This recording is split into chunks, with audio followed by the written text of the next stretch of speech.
old code. I got a 40 game to go to. 40's on, 40's here again. Back to greet me like an old friend. And well, that's the thing about, that's what I like about. Yeah, that's the thing about football. Oh, I'll meet a friend outside the ground. We'll argue over who's gonna win. He'll go for his team, I for mine. Yes, another big welcome to the Hills Football League call of the Wild Game of the Round as we have journeyed out to Lobethal for the conclusion of the Division 1 minor rounds. Jeff Verstyle and the team with you for the round 18. Clashes the local Tigers host Mount Barker. Essentially a dress rehearsal for next Saturday's qualifying final. We must apologise for a bit belated start. We've had a few technical difficulties, but they've been sorted out. Benny Goldfinch and Jaden J. Hill with me here. So good afternoon, boys, and welcome to the Valley of Praise. Yep, no, looking forward to it, Jaden. How we doing? Yeah, great speed. It should be a cracking contest, even though the average margin between the two teams is 47.68 points. Hopefully it's a closer margin. Okay, we're just watching the dying seconds, actually, of an important reserves game. It was actually the battle for the double chance. Third place Lobethal taking on fourth place Mount Barker, equal on points. And Mount Barker are going to have a victory here. So they currently lead 6-1, 37 to 4-5, 29, 16 seconds left on the clock. So the Barkeroos will grab that vital double chance for next week's qualifying final. Now, Benny, as usual, you and our great man Tommy, our great producer, are out and about pre-match. So what we might do is just go quickly to some of the sights and sounds here at Lobethal Oval pre-match.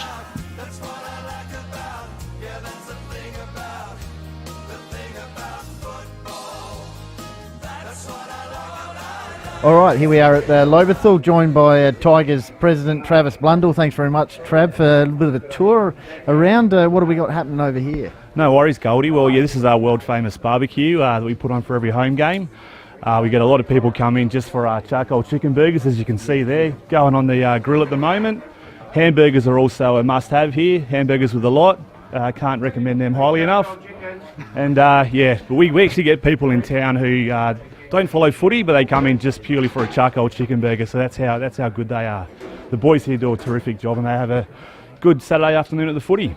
Tremendous. All right, we're going to just do a bit of a travel log around here, so we'll continue on now, Trav. We'll go to the next part of the grandstand area. All right, continuing on now, Trav, canteen. We've got a canteen here that's sort of multi-purpose. This caters for us on a Friday night for all of our moddies. Yep. As you can see in here, it's quite spacious.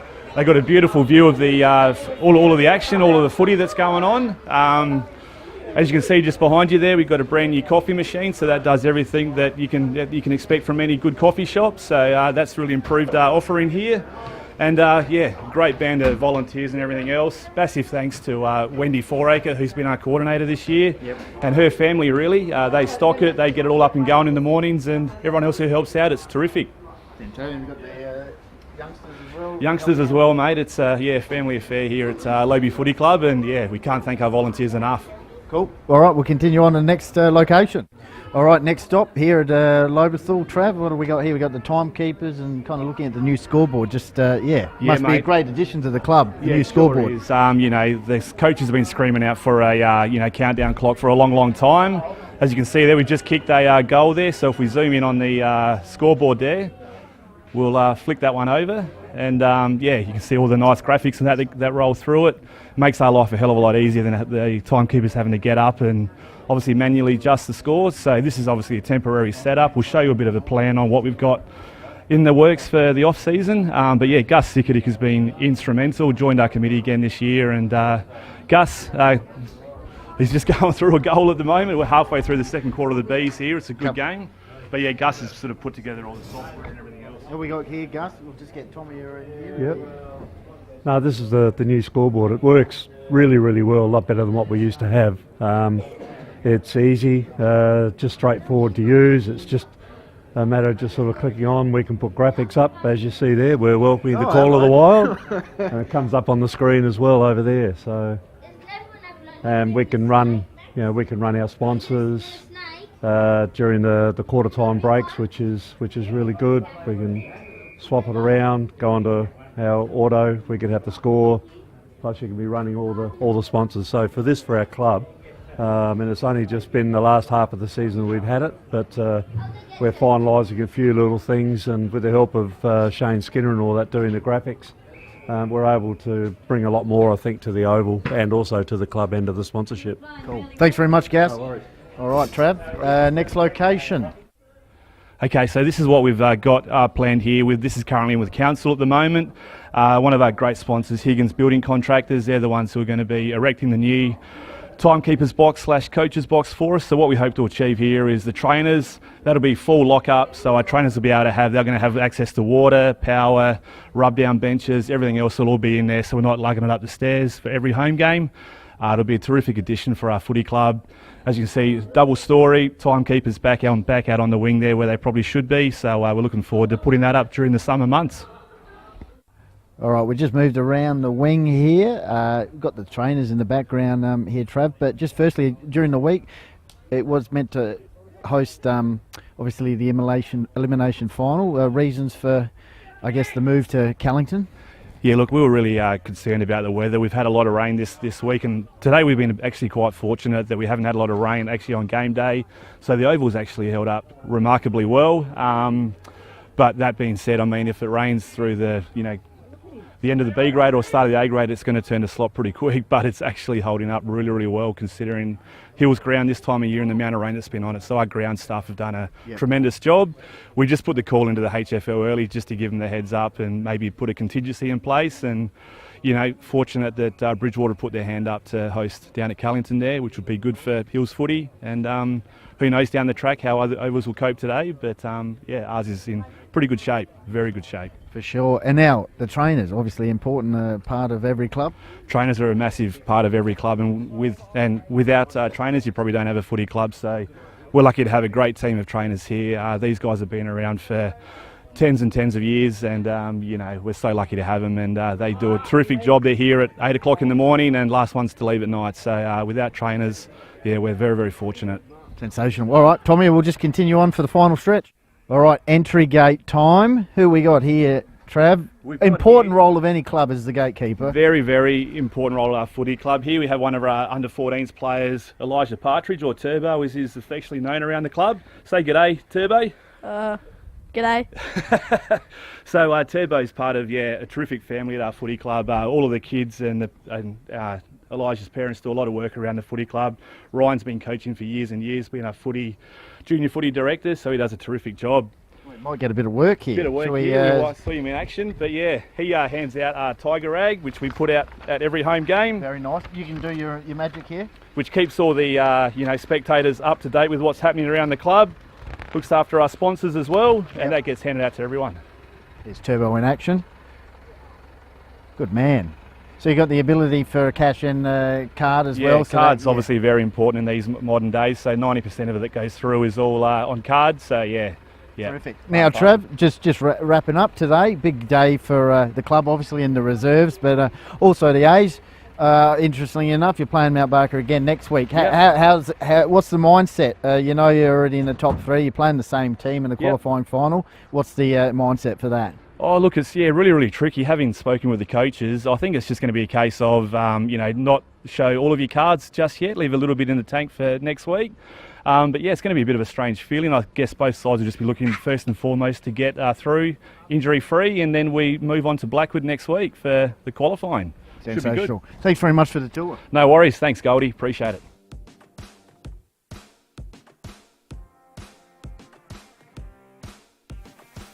And welcome back here live to Thomas Foods International Park in Lobethal, and once again good work by Benny Goldfinch and Tommy Hills, just a pre-match there. So all in readiness. We can tell you the toss has been won by Mount Barker captain Ross Brooks. They will be kicking towards the right of the screen, or the entry road end that we saw just briefly. So all in readiness now. So said second playing third here. They can't go any higher or lower, so dress rehearsal for next week as umpire Ashley Brooks holds the ball off. We're underway. First contest, Braden wins the ball down for the Tigers. Gabbard there in the centre, held up there. Good tackle applied by Peter Benton. So once again, umpire Brooks. Ross Brooks assisted by Ross Wall into field duties this afternoon. So Braidwood, about 3 hits to move that ball forward. Here's Mitch Grigg. Early touch for him. Puts out in the path of their playing coach in Riley, the boy from Illawarra. Hello for everyone watching from down the Gong this afternoon, the south coast of New South Wales. We're on Filming Footy YouTube, Pistol, so check that out. Call of the Wild, got the link for that. And also, we're going to go around the grounds today because there's some big matches happening all across the hill, so we'll keep you updated with all that. Yes, as Goldie said, the last round, minor round, but very important, particularly 3 out of the 5 matches today could influence who makes the finals. Oh, big relief there by Baxter. Ethan got the ball down. Strong tackle applied there. Ball hop early, comes out here, driven forward there by Sam Callens, the reigning best and fairest, puts up forward. Marking chance here. Here's a chance for Timmy Jenkins getting into the action. Game number 202. A-grade games for the Tigers. Ball up, so up they go. Topped out by Braidwood, already been handed to ruck. Jules clearing kick here out towards the King wing areas. Jack Bampton, shadowed closely by Jamie Grouch. Ball goes to ground. And ball will come in and ball it up. All right, outer side wing. Good to see Peter Bampton back in the lineup over the last few rounds. Pistols and missed that Career. Did he play in the Career Cup final? No, he didn't. Meantime, ball bobbling around here. Quick handball out. Henry Bruce, pop over pass. Will kick inside 50 by Marshall Howe. Barkaroo's winning the reserves, so they get the double chance in that. Free kick. And it's going the Tigers' way in the defensive 50 to the skipper, Alex Giorgio. So, he's going to have to come back around his mark there. So Giorgio with the ball. First year as captain. Voted captain by the peers. Apparently doesn't mince his words and doesn't matter who you are. Provides a lot of run and dash. Got a bit of intel today on some of the players. Giorgio will bring the ball from the defensive 50 out towards the back flank, Peter Bampton territory. Of course, back from Norwood, leading goal kicker for the Redlegs, I think 2019. He kicks it along the broadcasting wing.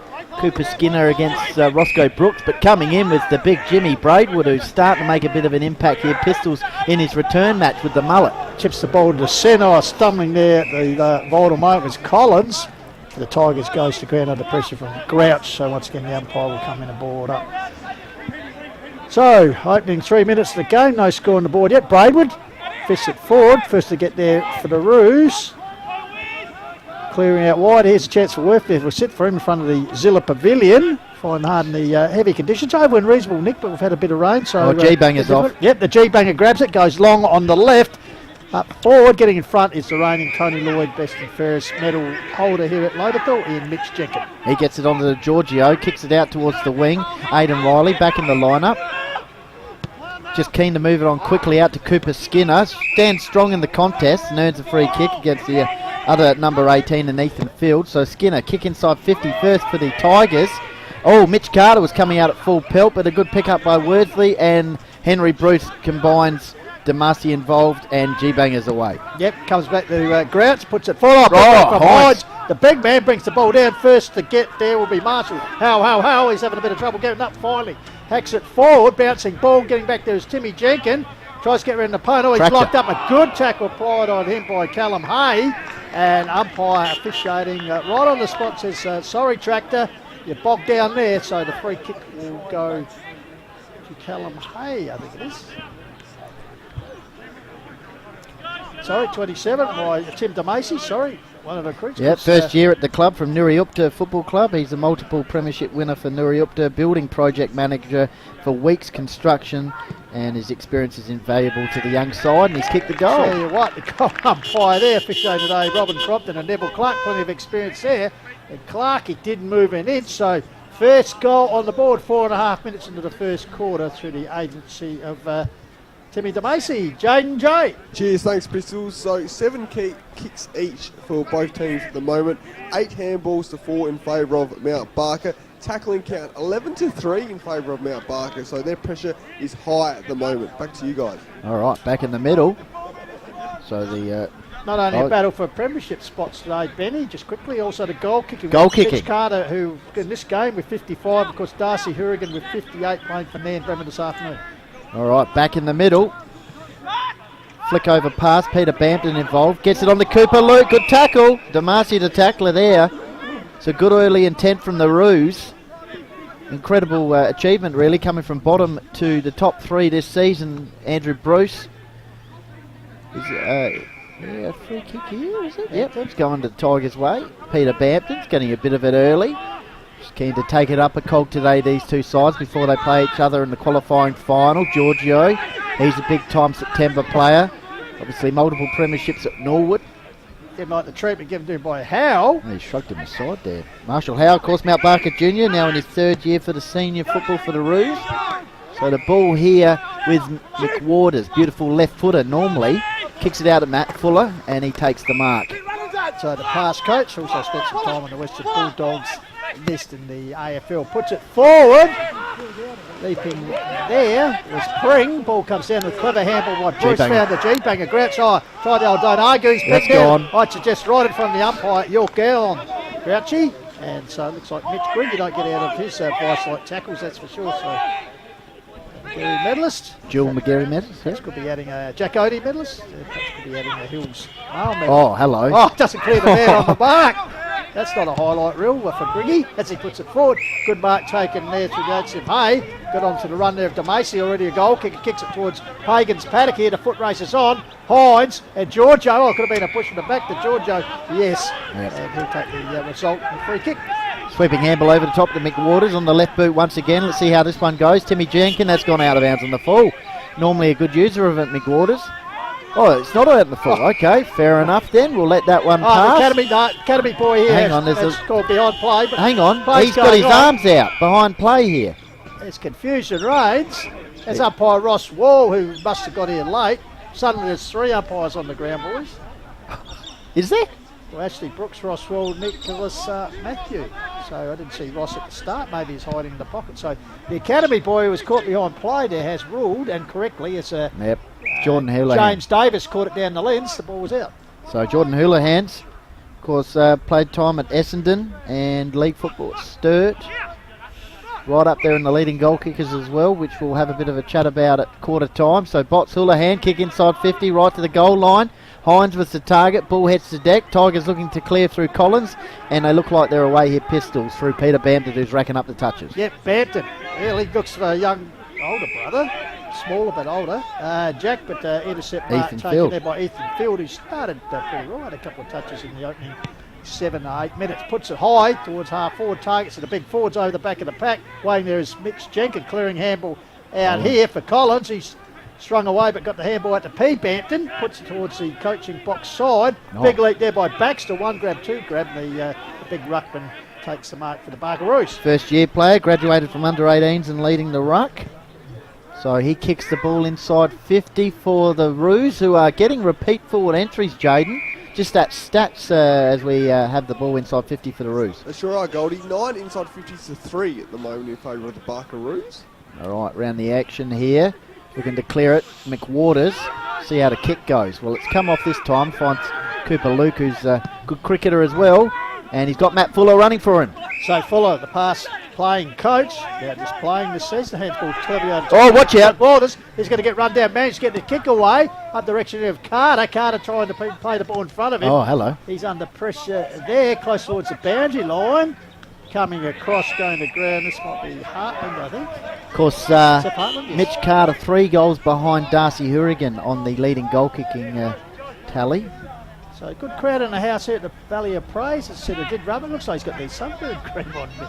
Seth Hartland. He's optimistic. He is. Well, we hope to see that sun's out more than the rain. Ball Sheriff. The Sheriff. Elliott brought the ground McWater's hands, and he's got a quick handball onto Elliott, Fuller in turn got the Grigg. Oh, straightens up nicely. Looking there was Maxwell. Comes back to Maxwell. He's locked up in a good strong tackle applied there. Malachi Lyons.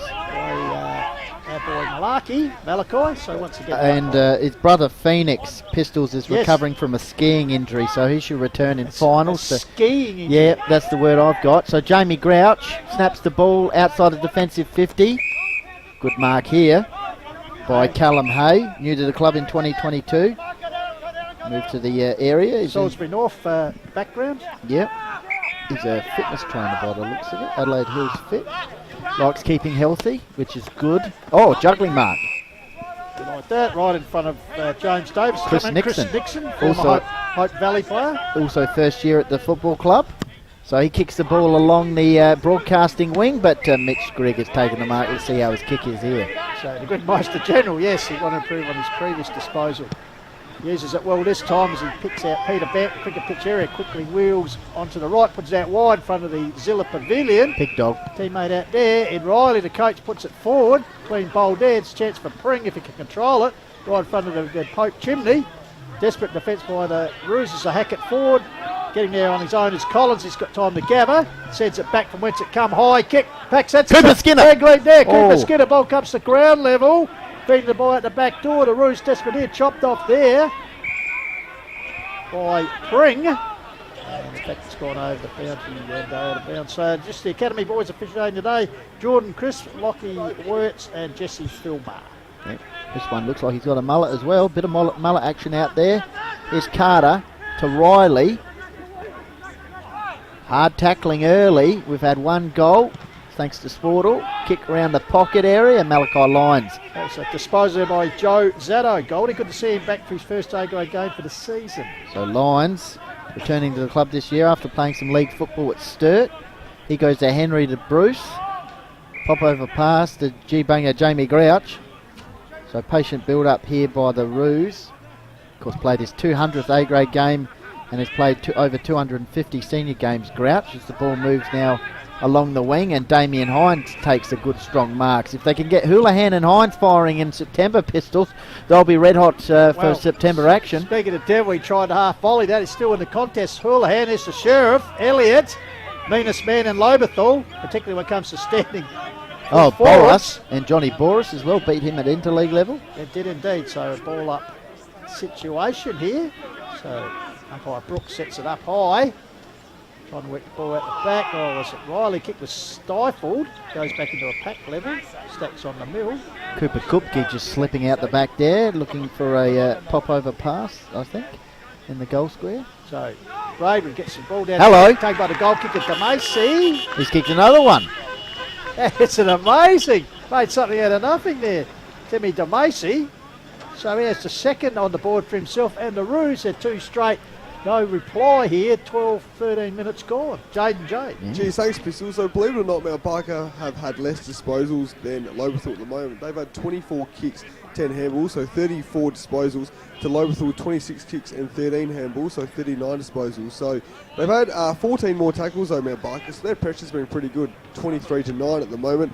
They've had 10 inside 50s, Mount Barker to 7 for Lobethal, and Lobethal have had more marks with 12-9. Just saw that replay of that goal, Goldie, on filming footage. Great snapshot by Timmy DeMacy. Okay. Infringement and ruck. Jimmy Braidwood giving away the arms are going everywhere. I've got no idea what. Okay, eventually we'll work that out. Umpire Matthew. Bit of conducting. All right, now we go. That's assistant coach Trevor Jenkin in the centre screen. He's not sure what's going on. All right, reigning best and fairest Samuel Callens will kick the ball inside 50 for the Roos, who've started beautifully in the qualifying final precursor. And of course they'll both meet again next week, and we'll be covering that one. But today, very important. Yeah, over at Blackwood, I believe. Different surface, but early bragging rights, ability to get confidence, try a few things. Umpire comes in. So Roos, 2 goals, Sportle scoreboard, 14 minutes gone. Lobethal yet to score, had a few inside 50s though. Here's a chance, snap round the corner from the dangerous Dale Payne. And he's missed that one. Got to watch out for him today. Important player in this Roos lineup. Forward midfielder. He's also a plumber. Best friends with Ross Brooks. 30 goals for the season, but not adding on that occasion. So it's a squid. Alex Giorgio just chips it out towards the back pocket. Finds Mitch Jenkin, the reigning best and fairest for the Tigers. Puts it up the line. Finds the Sheriff Elliott. Long way from home. He's the last line of the defence. So James Elliott, teacher by trade. That's good. So the Sheriff puts it further afield. Getting in front there is Cooper Skinner. Coughed up when he perhaps should have taken. Right in front of the old timekeeper's box. Umpire's whistle. It's gone. Free kick. For the Tigers. I think this might be a Maxwell. Ooh, dangerous. Come off though. This is across to Fuller. So Matt Fuller swings on that left foot. G-banger. Get a chance here. Crashing his way through his Grouch. Kept his eye on the ball. And Yeah, well done. Good intercept. So In the middle of Thomas Foods International Park. Mount Barker, 2-1. Lobethal yet to score. Damasi's kicked a couple. Riley stripped of it there. Here's big Jimmy Braidwood. Kicks it out towards Tommy Worthley territory for the Roos near Jack Andrew. Kick from a half-back flank from Ethan Field finds Mitch Jenkins. He goes to Cooper Luke for the Tigers. Pop over pass to Jack Andrew with the headgear on. Another player in the hills. Same with Simon Holm and Troy Parker Balls. Kick inside 50 from Luke. Cooper Skinner, meat and a sandwich, takes a good overhead mark. So Cooper Skinner, 16 goals for the season, Benny, but of course has been used versatile player, bit of defence, of course. Played his hundredth against the Roos earlier in the year. Also backup ruckman, so James Davis on top of the van with the camera right over the shoulder, so he'll tell the story of Cooper Skinner's attempt to bring up his 17th goal in the first one of the match for Lobethal. Neither has resulted. In fact, the minor score, Lobie on the board. One behind plays 2-1. Of course, got to thank our sponsors today. Of course, the Lobethal Club sponsors Closey's, Thomas Foods International, GE Hughes Construction Co., Quick Copy, Loan Co. and Miss Matt's Brewing. And Mount Barker sponsors Fitzner Furniture, Mount Barker Crane Hire, Zancott Recruitment and Turning Point. We thank them all for their help of community football. Meanwhile, right in front of our broadcast point, here's Bell, one of his first touches. Flicks the ball out here, comes back to Worthley. In turn, gave it back to the big man. Taking it forward was Nixon. Goes further afield. Giorgio gets assistance over the top from Mitch Jenkins to lock the ball in over the top of Hines. So umpire Ashley Brooks will come in and ball up. 17 minutes gone, 13 plays, 1 in favour of the Barkaroos. And keep locked today. We'll keep you updated all around the grounds for that battle for 5th spot. Cooper Luke, meantime, kicks it up the wing. Lines, almost a juggling mark over the top of Pring. Yes, they both had a good hold of that. They did. So the Rucks will go at it. Kupke versus Skinner by the looks of it here. Mitch Grigg lurking. Trying to kick it there with Seth Hartland. Umpire comes in. He's got the Coach East look today, or Geronimo Hartland. That's right. The war paint on. He's ready for finals. Of course, these two sides, as I said, playing in the qualifying final next week. Interesting matchup today. Do they keep the powder dry? Do they show all their cards, Benny? They go on a bit of a psychological advantage. I don't know how this game will play out. Does it have much bearing on next week? I don't know. But DeMacy, the goal kicker, puts it forward. He was up there looking for Nixon, but a good mark once again taken by the reigning bestie first for the Tigers in Mitch Jenkins. Yep, and he goes out to Cooper Luke. He might be in line for another sporting endeavour, if you know what I mean. Pistols, we'll find out shortly, maybe, in the Bucks department. Yes, who knows? The buck stops here. Riley, kick into the middle of the ground. This could open up for Giorgio. He's got a full head of steam. He slides in, a bit of mud wrestling. Let's go for home base. Yeah, anyway, different sport. Anyway, it's kicked out towards the interchange wing area. The Sheriff just happy to hack that one off the ground. Fuller comes off the line and says, "Get out of my way." And the Roos, though, holding up nicely here. Yeah, Howe. Wobbly kick forward. Here's big Jimmy Braver. The big man tried to use his pace. Caught in the end. Get it back here to Fuller. Fuller across the Cooper Loop. But in the meantime, looks like there was an infringement. He's come back to Jimmy Braver quickly. Gives it to the Grigmeister General. And Greg puts it forward. That is a very good tumbling mark taken by Jack Maxwell on the edge of the cricket pitch, Goldie. Yeah. Eyes on the ball. And Jaden's keen to have a chat to James Braidwood next week, pre-game Pistols, so we'll see if we can make that happen. The big ruckman for the Tigers. Meantime, Jack Andrew, centering kick.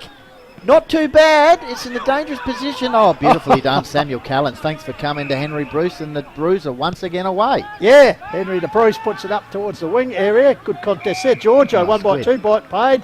In fact, he gets paid for being infringed in the contest by Hines. So Alex Giorgio, the skipper, the Squid, experienced in Lord, of course, premierships, and also had a stint at Melbourne.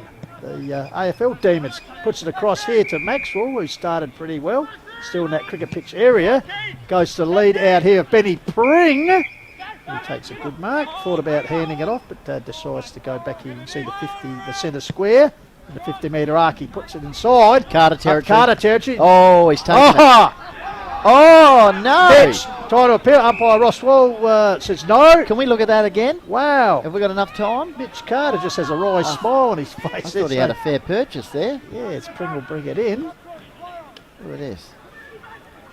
1, Oh, fair purchase, not paid, okay. Meanwhile, for Grouch back live with the ball at ground level, held in there. Ball moves on. Tackle applied there, locked up. So good crowd in the house, as said Valley of Praise, dead rubber, but good community feel about the footy here, the closing round of Division 1 fixtures for this season. Henry Bruce trying to work his way. Tigers favoured though, comes out the back door to Collins. High kick towards the front, the impressive new scoreboard goal. You can just see on the left of the screen, because it's a addition since the last time we're out here at Lobethal Road. Good to see modern times catching up with Valley of Praise. Yep, Malachi Lyons got the ball from the skipper Roscoe Brooks out towards Worthley territory, played interleague. Kicks the ball along the wing, looking for Jordan Houlihan, who's up on the wing here, surprisingly. A good attempted tackle there from the Sheriff, but Houlihan breaks away, kicks it towards the half-forward line, and the Roos are playing well in this warm-up type match, I suppose. Kick inside 50, because they, as I said, Houlihan, you'll do something special. You're going to... Dale Payne. Minor score. The sleeves. That's the sleeves at Mount Barker, are they? So they might have to come off over the coming weeks when it gets a little bit warmer, Pistols. Well, as we see we're there, looking forward to that as we head to spring. Interchange bench area there. I said finals start today in the country division. We'll keep you updated on that because too. the finals next week, Division 1, both Saturday and Sunday. So grand final tomorrow too. Because tomorrow, Sunday shift starts with the HFLW action, the under-17s and also the Open Women's. We're streaming the 14s too, apparently. Yeah, so all day from 10:30 here on Filming Footy. Unbelievable. HFLW action. Meanwhile, back out here, big leap there, come off the hands of Baxter, coming to assist him as Hay. Lots of arms going up here. And he's sliding under the water pipe there. They're all calling for a free kick, but I don't think it's coming off. Yeah, 10-6. He's got the Academy boy just discussing umpire Wall. Wall says throw it in. What's your decision? The verdict, the Academy boy wins out and says, I'll pitch the ball back in. So right in the centre wing area, in the middle of the ground, pitches the ball. Braidwood and Baxter, two youngsters. Braidwood double hit, put it forward volleyball style. Bruce got around the corner to a teammate, snaps forward, running back. That's a very good mark taken there. Ryan Babasi played interleague as well. Yes, he did indeed, yes.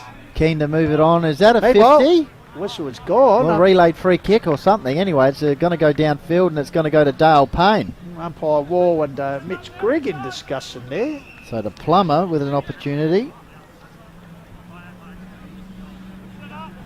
Dale Payne, 30 goals for the season so far, Benny. His wife CJ delivered the firstborn in June, Pistols, called Sonny. He's now a busy dad. Well, let's see if he can kick the goal, and he does. 31 goals for the season to Payne, and 3-2 plays one behind here. 23 minutes just ticked over here on the Sportel scoreboard. Jaden J, what's ticking over with you? Cheers, thanks Pistols. So 48 kicks to Lobethal, 43 to Mount Barker at the moment, 19 handballs each. But the tackling count is where I'm interested. 34 tackles to Mount Barker, 21 to Lobethal. So their pressure's been really good at the moment, the Barkeroos. 22 marks to 15 in favour of Lobethal, but inside 50s 14 to 11. Back in the middle, Ethan Baxter versus Jimmy Braidwood. So two of the most exciting big men in the comp will go head to head here. Braidwood won that down to Mitch Grigg, looking for some support from Cooper Luke. That was very slick to Jack Andrew. Jack Andrew goes back around the mark, handball over the top. That was very skillful to Timmy the Tractor, but just didn't quite have the ammunition there behind the shot. And Mitch Grigg, though, takes the mark from the Malachi Lyons kick, looking for some... Well, he's keen to get on that left boot, gets around, outside of the foot, kick to the Tractor. How would the ball go for him here? He's looking for a bit of support. Cooper Skinner, usually dangerous in these positions. Right to the line, and Malachi Lyon uses the goalpost as an assistant there for a point. So we could have Jaden J searching through the record books in a minute to find out how many times this season Lobethal have been kept goalless in a quarter, particularly the opening quarter. But meanwhile, Henry Bruce with the ball. Still time for him to get that first major. It's come at 24.5 gone. Puts that wide. Is to Macy, been busy. 2 goals for the Barkeroos already. So the former Muriukta boy. Of course, they have lost 2 of their last 3 Pistols, Lobethal. That kick was they lost to Nan last week and Mount Lofty a few rounds before that. So Riley Skinner will take the resultant free kick. Last touch. That's on offer. Goes down the line under the Zilla Pavilion. Pack sets themselves. Big leap there by Baxter. Braidwood involved, but a good mark. Ross Brooks, I think, the That's been Jimmy. paid to Braidwood, so must be Jimmy's good. off. He's got Carter down here. Carter looking on a good lead here. Put up the mitts. Good spoil over the top by Scuds. And once again, the Roos backline holding up. Fields looking for some support from Ryan Babasi. Chop out pass to Peter Bampton. He's got Timmy the Tractor. Kick in pass. That's better. Oh, it hasn't quite come off, is it? It's a free kick though to Pring. Well, he's paid it for holding. Good spoil there, I thought, by the Grouch, but no by Holmes. Played his 150th this season. Here's a bit of a Grouch and leads to infringe it. So he'll kick this one just inside the 50-metre arc here, Benny Pring. 15 goals for the season. He's got a lead out here for the Grigmeister. Good work done. Can we look at that on the replay? That was very good by Callens as they all get around him. Right on quarter time. It's got the dual Murphy medalist as best and fairest for Mount Barker, but just work here of Callens as Pring spots Grigg running into space. Good low kick, and just see the disciplined effort there by Callens. As you Good said, work. Pistols, 2-time Murphy medalist, best and fairest. Also a big fan of basketball, so quarter time. Good start from the Roos. On the Sportal scoreboard, it's 3-2 Mount Barker. Lobethal 2 points in the second versus third match. Go to Tomia.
Welcome back to the Call of the Wild, coming to you live from Thomas Foods International Park in Lobethal. The filming footy coverage of the round 18 clash between the Lobethal Tigers and Mount Barker. As we said, second v third. Positions can't change. The two sides will be facing off again next week in the qualifying final. But still be making for an entertaining game. And I suppose it's just a psychological factor finishing the season with a win. And at the moment, Mount Barker, good opening turn. They lead 3-2. 22 behind, so an 18 point, 3 straight kicks margin to the Barkaroos. And Jane Joe, as we pose that question to you, and I know you've brought along the brown belt cabinet and you've delved into the files. Last time Lobie were kept goalless in a term, particularly the first one. So this is actually the first time this year that they have been kept goalless in a term. It's also their second lowest first quarter score for the year, and the fourth time they've been goalless in any quarter this year, Pistols as well. And it is also since 2010, it's actually their lowest first quarter score against Mount Barker since 2010. Jaden, There's the stats there for you, boys. Disappointing. I thought you would have gone into it a bit more for us, Jaden. But You are kidding me. Hey, good work as always. Around the grounds, Yes. Meadows 3-3, Gamaraka 4 goals, That's the qualifying final, country division. and a bit of a shootout at Achunga. Achunga 5-3 leading Nan 5-1. So I'll get these scores to Tomia and he can upload them during the second quarter so you can keep updated on what's happening around the ground. Blackwood entering the this final round, a game ahead of both Mount Lofty and Nan Bremer, but holding inferior percentage to both. So as I said, a big game at Uraida today. Blackwood taking on Uraida, and of course Nan taking on Achunga. Must win the game for the Rams to make the finals for the first time in Division 1 since winning promotion a few years ago. And Mount Lofty have got probably the toughest challenge as they take on the minor Premier and defending multiple Premier. I got one from Mount Lofty, Harndorf. One sec, Pistols. Thanks to Gav Godeke, Adelaide Hills Insurance Brokers. Hardorf 1-4, Mount Lofty 1-1. Which be a pretty heavy ground over there too, I believe, because the women's Really final, slippery conditions. women's final, which we're covering tomorrow, was scheduled for there, but they transferred it last week because of better ground conditions at Mount Barker. And don't forget, we must thank the club sponsors once again for their support for Lobethal, Closey's Supermarkets, Thomas Foods International, GE Hughes Construction Co, Quick Copy, Line Co, and Miss Matt's Brewing Co. And for the Mount Barker Football Club, thank you very much to the support of Fitzner Furniture, Mount Barker Crane Hire, Zancott Recruitment, and Turning Point Career Coaching Consultancy, all good people. Okay, umpire Ross Wall holds the ball off. We're off for the second term here. So, ball at ground level, centre square. Finally it comes out here, taken by P. Bampton. Hacks it forward. Chugging him up. Oh, Joe Zatto there seemed to be in a bit of trouble. Caught one in the shoulder. We hope not. It's good to see him back in A-grade ranks. Had a wretched run of injuries in recent seasons, Joe. So, umpire Brooks tosses the ball up. Cooper Skin doing the ruck work. Quick kick away by DeMacy for the Barkaroos. Ball just sits and plops in the heavy conditions. Mitch Jenkins handballs over the top towards Collins. He goes to ground under pressure there. Ball held in there onto him. Wow. Mount Lofty reserves won by 6 points, 2-16 to 5-4. Well, that is the first loss of the season for the Magpies. Trying to go undefeated minor rounds. Also the Courier Cup, Benny. So well done. Oh, right. The Devils winning the Courier Cup for B grade. Meanwhile, back here, Peter Bampton takes the ball forward and deep inside 50, top of the goal square. Clever handball by Carter. Seth Hartland handballs out here to G-Banger Grouch. He's been busy, the veteran, over 250 games for the Roos. Puts a nice pass up towards Bell in the centre of the ground. Ringer gets it back to Grouch. High kick here. Braidwood camped under it, makes up a big ground. The big man take a mark. So Braidwood passes the ball across to Mitch Jenkins. Jenkins goes out further afield and a good stretching mark taken by Brink. Waste no time. Underground kick forward. Eludes everyone. Coming to meet is Ross Brooks, the skipper. Clever handball out sideways. Finds a teammate there. Release the pressure. Hacks it up the line and finds Henry Bruce. Was passed under 18. Best and first for South Adelaide. Henry Bruce. Yep, he goes over the top. Finds Malachi Lyons. Looking forward to his brother coming. Oh, the scoreboard's just gone down a bit here, Pistols. You'll have to rely on us, which might be a bit fake. Anyway, kicks towards the half-forward line. Hines put up the 1 met. And if we get into trouble, Goldie will just check with the goal umpires. we've got to check all our facts, Pistols. Half-forward line. Rosswell will throw the ball up here. Bruce started well. Jimmy Braidwood won it down. Mitch Grigg looking to get the handball away from Henry Bruce and Damien Hines. So Rosswell throws it up once again, half-forward line. We'll keep you updated around the grounds too with the scores during this quarter. Henry Bruce snap inside 50. Dale Payne, dangerous forward line. Houlihan. Oval starting to get a little bit more choppier here. You can see, I guess, why the Lobethal group decided to allocate the game to Callington next week for the elimination final. Which will be Radler v Blackwood, Mount Lofty or Nan Bremen, judging on another today's score results. coming in here. So, umpire Matthew sets the ball up. Working hard in there is Hay. Also there's Alex Giorgio. Once again a nil-all decision. So umpire Matthew will come and ball it up.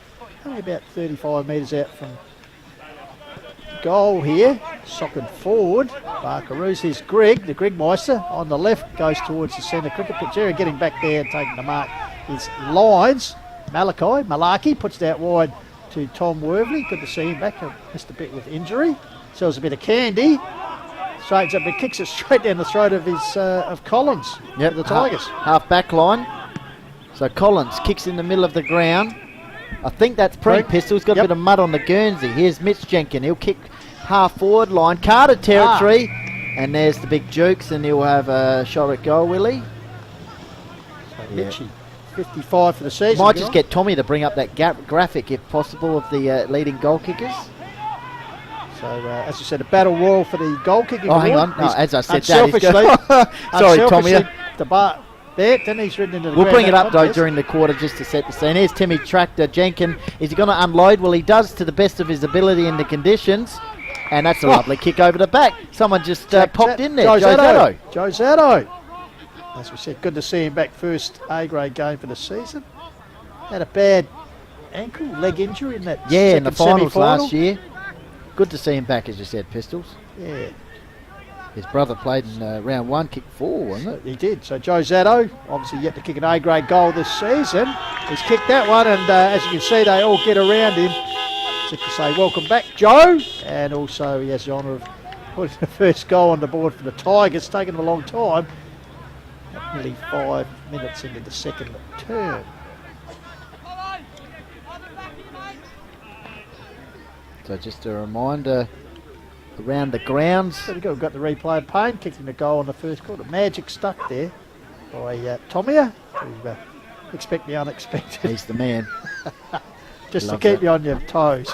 We'll keep you updated too around the grounds. Just keep locked on. Back in the middle. So, important response there from the Tigers. Their first to Carter, who goes to 56 goals for the year. As we said, it was 5 goals apiece out at Chunga between Nan and Chunga. So, that's a big one. Mitch Jenkins. Crowd really getting into it here. Just a bit slow. Is he going to kick it? That's the question. Maybe. Yes, he is. Oh, poor kick. Slap there. Pring. Oh, hello. A bit of do-si-do. Round we go. In the middle of the ground. Timmy Jenkins takes the mark, and real stationary, stagnant build-up here from the Tigers as they kick to a half-forward line eventually. Roscoe Brooks picks in the mid. Fuller, good sharking Pistols. Yeah, Fuller out the side to Greg on the left. Puts it further afield. See what the Duke's there. First to get there will be Field. He's happy just to walk the ball over the boundary line. But improved entries by Lobethal into the forward 50 this term. As I said, only kicking, first time for the year, being held goalless in the first term. So they've already got 6 minutes into the second term. All right, Baxter tried to grab the ball. Here's Greg. Got out to the coach in Riley. But in the meantime, Greg has been in fringe. They're taken high, I think, in a tackle. So the resultant free kick will go to Mitch Grigg. Pretty good debut season for the Tigers. 29 goals he's kicked, and also could add to his 2 Magarey medals, Jack Odie medal, you name it. So Mitch Grigg will shoot about 35 metres out, but a bit of an angle. Go towards the entry end. Kicked it. As you can tell, as he kicked that, the Lobethal players were already pretty happy with it. So Lobethal, in the space of 7 minutes in the second term, have reduced the deficit considerably here on the Sportel scoreboard. Just a reminder, Harndorf 1-4, leading Mount Lofty 1-1. And also the other game, Achunga 5-3, leading Nan 5-1.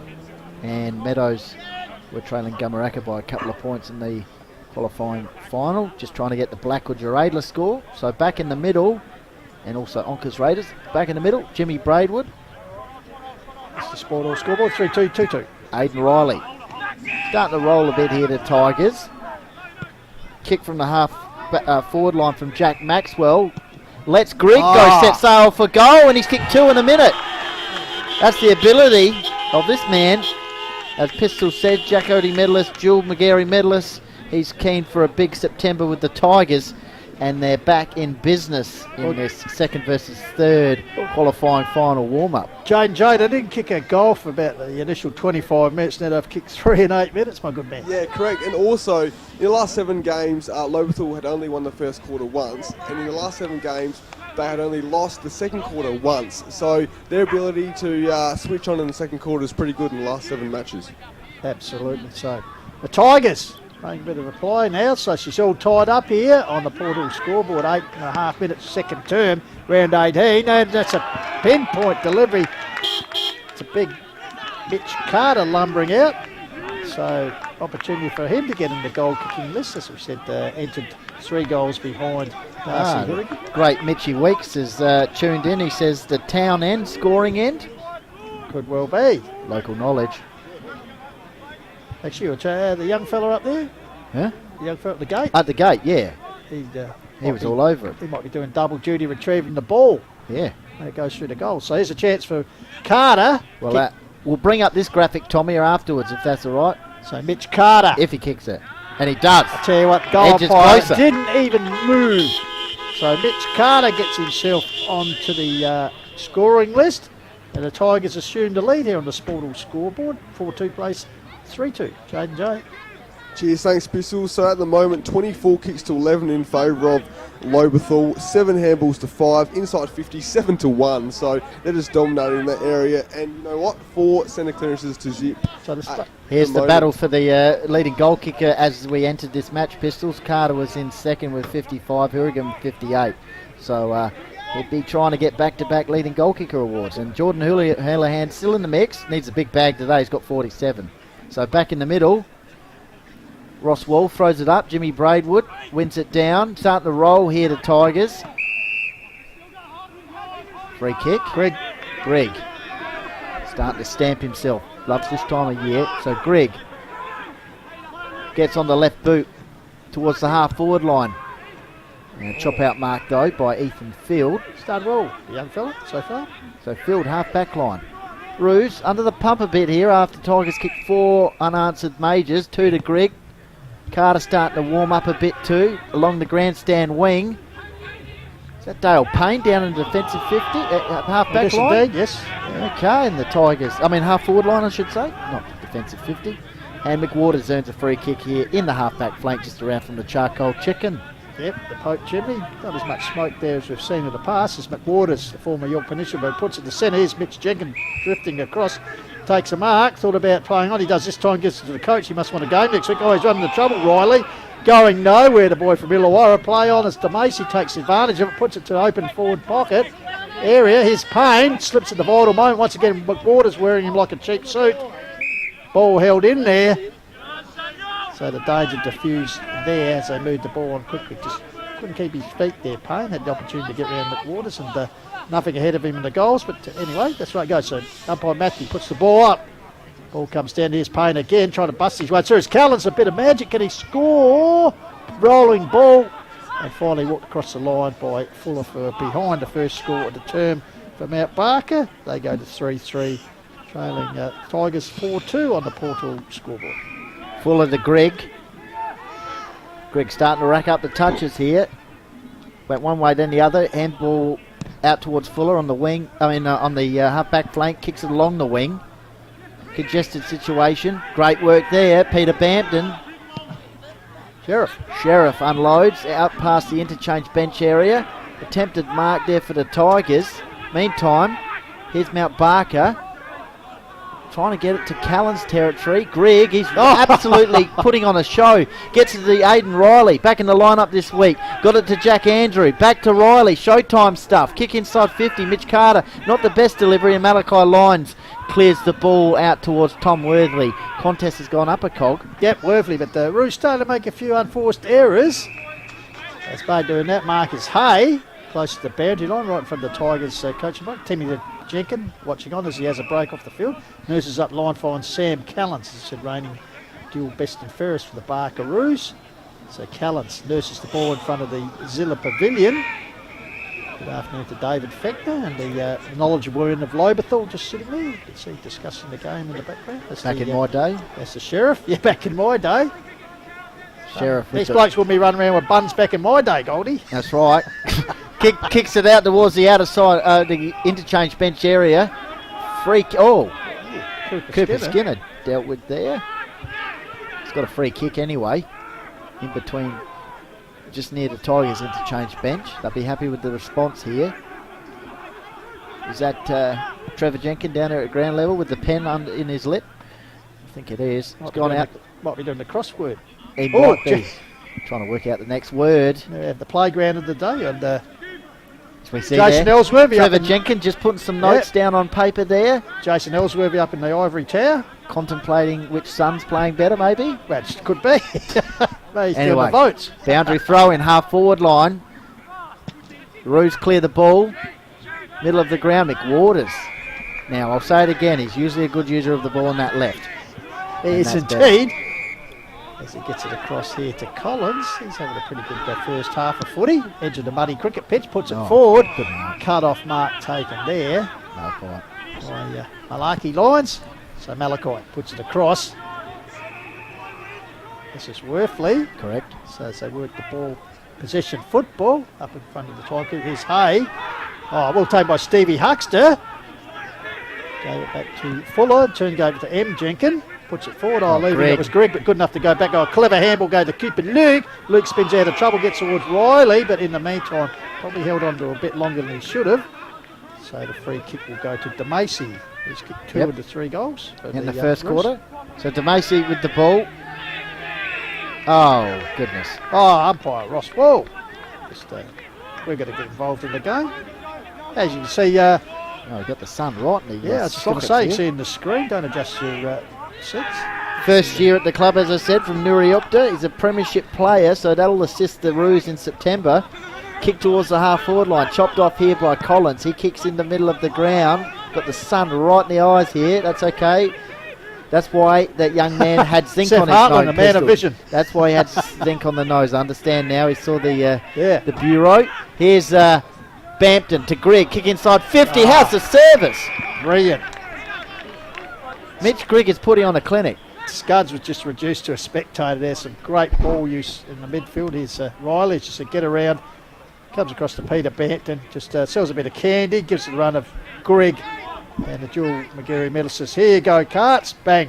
Straight out in front of him. So Carter, the chance to kick his second. He's James Davis, Cameron right down the barrel here. So He's kicked 56 for the year. Moving closer.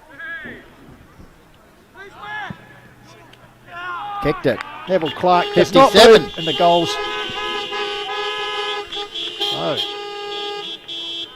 Tigers didn't kick a goal in the first term. They actually trailed by 18 points, and they've rattled on, 5 unanswered goals now, boys, in the 15 minutes of the second term.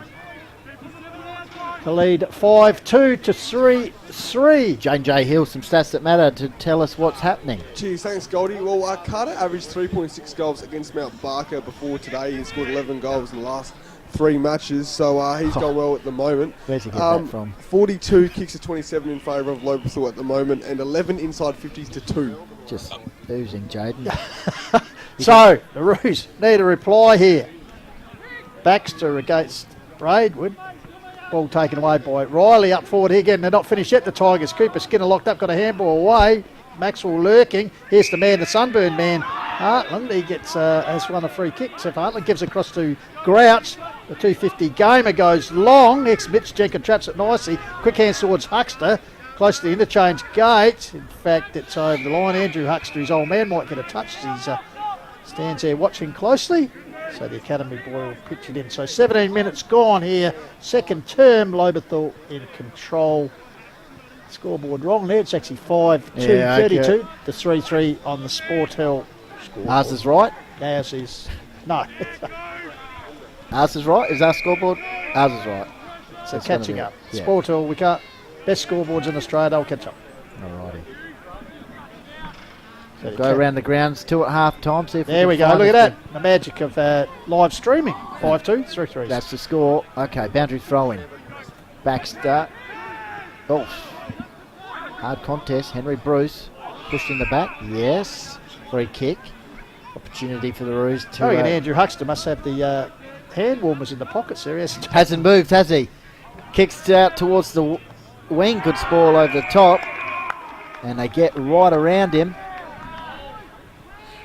I think it's Riley Skinner there. Pistols. Yes, in the With sleeves. ball. Absolutely. Got around him. So every act important over the coming weeks as we head in towards finals. Second versus third today. They'll both meet next Saturday at all going well. Blackwood. Cooper Luke, sensational off the pack. Kicks towards the half forward line. Malachi Lyons takes the mark. Half back line for the Roos. Kicks out towards the wing area. He's got a player on here in Henry Bruce just near Lobethal's interchange bench with Trevor Jenkins taking a few notes. And Andrew Huxter has not moved. He might be a statue out there. The great man. He's chips up to Heartland. That's right, it might actually. The There he is. He's got the zinc on the nose. yes. So Heartland puts it across off hands. Loaded Pring there goes back with a good tackle. Comes out the back here. Could have been Now, for a forgive sling me if tackle. I'm wrong regarding Andrew Huxter. Oh, it's a Yeah, goal. well, Worthley has taken the advantage and kicked the I goal. don't think he can do that. Well, the umpire's actually given a 50. It's got to go back. So, Yeah. sorry. Andrew continue. Huxter, Hall of Famer. Yes, he. So maybe that is the Maybe. statue of Andrew Huxter That's- on the that wing could there. well be, at or else he- Lobethal Hall of Famer. Or else he's someone's there taking a cast of him, so he can't move. Yeah, it's not moved still. Shack style. You know, Tommy, sitting can on we the get the horse. camera on the wing there? Just having a look at Andrew Huxter once again. I don't think he's moved. Anyway, I've got to wait and see what's going to Oh, happen sorry. here. The ball. We'll get back to Andrew Huxter, but that's the more important thing. He So the won't ball move. has been relayed here, and it will be Malachi Lyons, I think, will have the shot. That's a rare goal for the man who drifts down the Yeah, fence. it's rare, but it's a much wanted goal. Breaks the run of 5 consecutive goals for the Tigers, so the Barkaroos pulling one back there through the agency of Lyons through a interesting free kick. As we perhaps just pan around. on. Oh, he's moved. No, he's back to position. He's moved. No, he's straight. He's right there. He's on the wing. We'll just get the... He's still there. Just slightly. There he is in the right-hand corner. Has Looks like not- he's leaning on the light pole there. But, He's wiped his he's nose. wiped his nose, so it's all happening here. It's not a statue, but He's got a good spot near the, trainers. The pigeons will be Yeah. loosening on him soon. All right, back in the middle. Qualifying final warm-up. Good game of football. Collins, I think it is, kick into the 50. Carter versus about 4 Roos. Ball over the back. Carter tries to soccer it off the ground.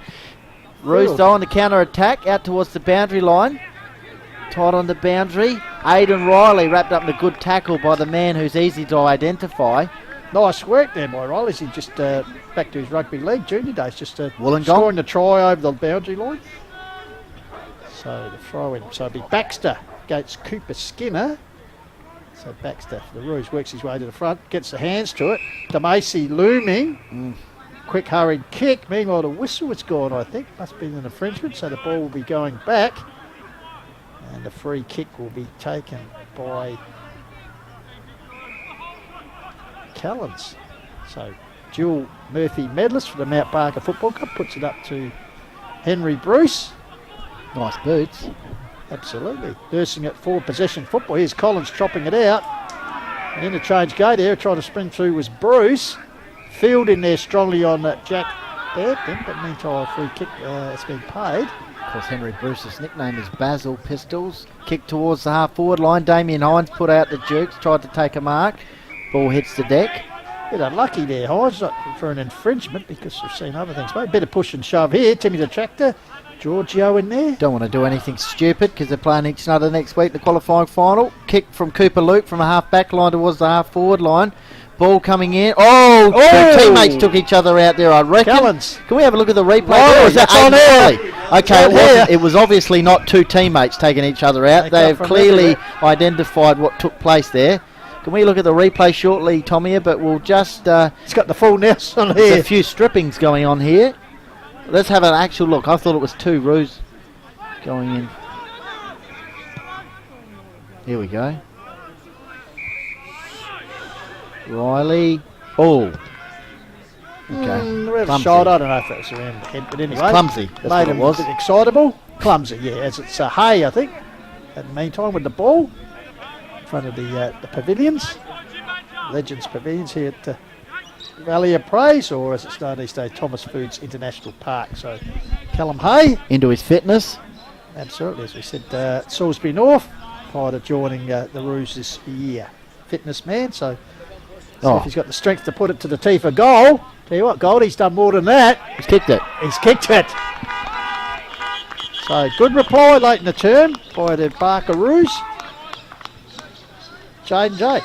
cheers, thanks, Bissell. So 46 kicks to 40 in favour of Lobethal at the moment. Inside 50s, 13 to 4 in favour of Lobethal. The handballing count also in favour of the Tigers, 17 to 14. Marks 19 to 15 in favour of Mount Barker, so they're winning that tally. But yeah, so 17 tackles to 16 in favour of Mount Barker as well. Their pressure is still pretty good at the moment. Back to you. So on the Sportal scoreboard, Goldie, the Roos are actually hit the front by a point here, 23 minutes into the final second term. Final term, not yet, almost, not quite, another half to go. Mitch Grigg had a good quarter, has kicked 2 goals. Carter's kicked 2, Zado's kicked 1. Malachi Lyons and Hay have kicked a goal apiece for the Roos.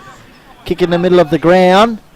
Good slap there. Ryan Babasi, I think it was, or Ethan Field, sorry. Handball over top from Worthley. Good chain of hands. Marshall Howe involved. Umpire says advantage. Henry Bruce. Oh, big man. Kupke. Off we go to the races. Kick inside 50. Almost nice service there to Hines. But the Tigers defence through to Sheriff, kicks outside the boot and finds Collins. teammate out here in Collins, just near Tubby Fechner and all the game. Yep, so the wise man advised him to go centre, which he does find Stevie Huxter. Quick little kick out here to McWaters. He's on if he gets over the top. Gets back onto the left, puts it forward. Oh, good diving mark taken there by Pring, is it? Benny Pring. Yeah, he's got the Hard number to pick out muddied. the peroxide this year. Puts it further afield, Carter territory. The big man goes up over the back there. Waiting, can he get Toe the ball? poke! Oh, Jack Andrew! I think Peter Bampton involved there with quick hands. I'd just like to see a replay of that. Jack Bampton Could with be the the Bampton brothers silky. combining there as Yes. the ball come in. There we go. Lovely Tommy will tell the truth here. Well, one thing for sure, we know See Jack's Carter finished fly. it. Jack's sniffing Bampton here. there, just quick hands. Ah, right there. yes, brotherly sort of instinct, So wasn't it? Yep. So, Tigers reply to surge back into the lead here. 6-2 to 5-3 on the Sportal scoreboard. So 25 minutes just ticked over. So been a fair few goals this quarter, Goldie. Would have had 8, so we could have about 2 or 3 more minutes. Good game of footy here to close the minor rounds here on Call of the Wild Division 1 Hills Football League action. As we can see there, there's the Roos interchange bench. So back in the middle, Braidwood trying to get things going for the Tigers in the middle.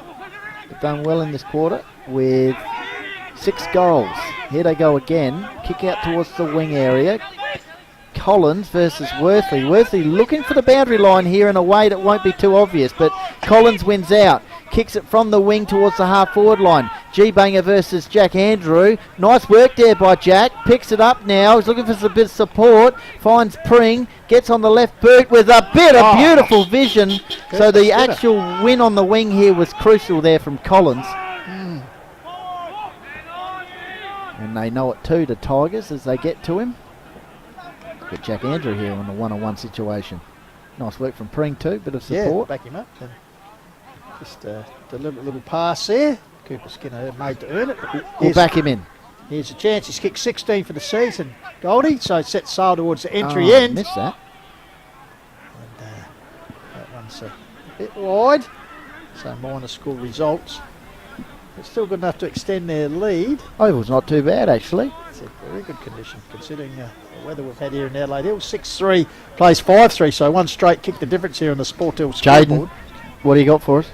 Oh, cheers, thanks guys. So yeah, 16 inside 50s to 4 at the moment. So Lobethal just dominating there. And don't go anywhere. I'm going to sit back a little bit in the third term. Pistols. JJ Hill's just going to warm up for finals action with a little bit of a call if he's down with it. Jaden, you down with that? Yeah, no dramas. Meanwhile, No, Luke right. sweeping handballs finds Maxwell. He runs aside the 50 arc. Kick was deflected. Oh, heavy work there applied to Cooper Skinner. Held in there. Umpire Matthews says, I will ball it up, boys. So 6 goal to 2 quarter. Pistols. Yep. Half forward line here for the Tigers. Another one here would be very nice. As I said, they've lost 2 of the last 3 against Nan and Mount Lofty. But you get a feeling as they head towards finals, they'll click into gear. Polished operators. Grand finalists a few years ago. Didn't quite get there last year. great Snap shot. round the corner. Is that Peter Bampton? Ball off hands. Here's our man, Hartland, with the zinc on the nose. And Braidwood. Big Jimmy Braidwood off to the races. Will he go for goal? Oh. That's the question. He does go for goal. Right to the line. Off hands. Minor score. I thought it was going to be the replay of the Young Bombers ruckman the other week. Oh, Sammy Draper. Yeah. I was thinking Harry Madden. But No. that's- No. Remember that goal? Carlton. But I think Anyway, anyone, that's anyone way who It's wrong. against Adelaide Elimination Final. That's I right. think anyone who kicked the goal for the Bombers at the moment would be fated, I think. That's a free kick here, is it? Yeah, so Grigg, The Mark de Grigg. Mark Grigg from the clearance. So the Brains Trust for about Barker in the background. Just Mitchy Gregg. kicked 2 already this quarter. Andrew Bruce with his hands on his knees there. That's a thumping kick right on the siren. Is that a mark? No, off hands, no. Score is paid, so that's all she cried for the second term, which finds Lobethal leading 6-4-40 to Mount Barker 5-3-33. So good quarter from the Tigers. They trail by 18 points at quarter time and now have set up a 7-point leeway at the main break. So we might just take a word from our valued sponsors and be back here at half time. So we'll stay tuned here on Filming Footy, bringing you the call of the Wild.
Even game, boys.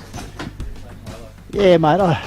What do you do? Because, well, have you been in this situation where you know, do you keep your powder dry, as they say, or do you show your hand, or did it? Well, I reckon a few years ago. psychological thing for Yeah, next week. it doesn't mean a lot. I reckon we played Mount Barker a few years ago over there, and they beat us by 5 or 6 goals.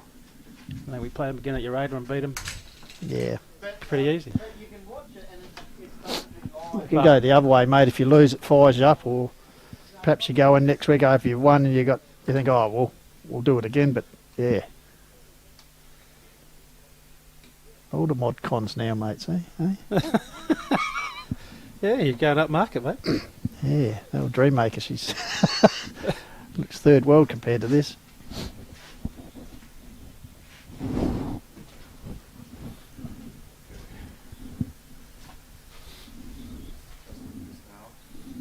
Couldn't you get anyone else, mate? No, you're right. You're right. Bottom of the barrel, you blokes. It was either you or Tubby. No, I shouldn't say that about the only one or two legends, should I? The great man. The great man. Well, he's already featured. We've got a shot of him over there. Yeah, got him in? Yeah, just.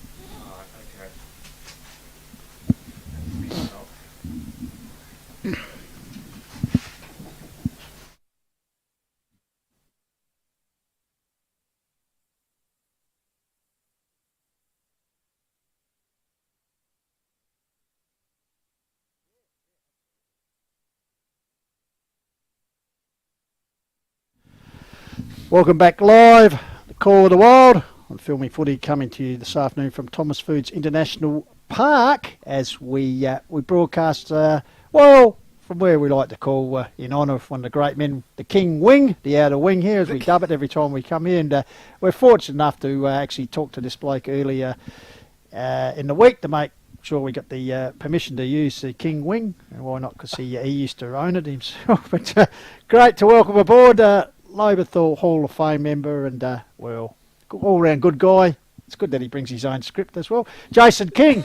Jace, thanks for joining us, mate. No worries, Pistols. I must have missed that memo about the King Wing. But Yeah, no, great to have you. And look, when you talk about all seriousness, when you talk about the history of the Lobethal Football Club, because there's some of the great names, because the Zilla boys and of course the King family, mate. Just the Lobethal Football Club. What's it meant to you?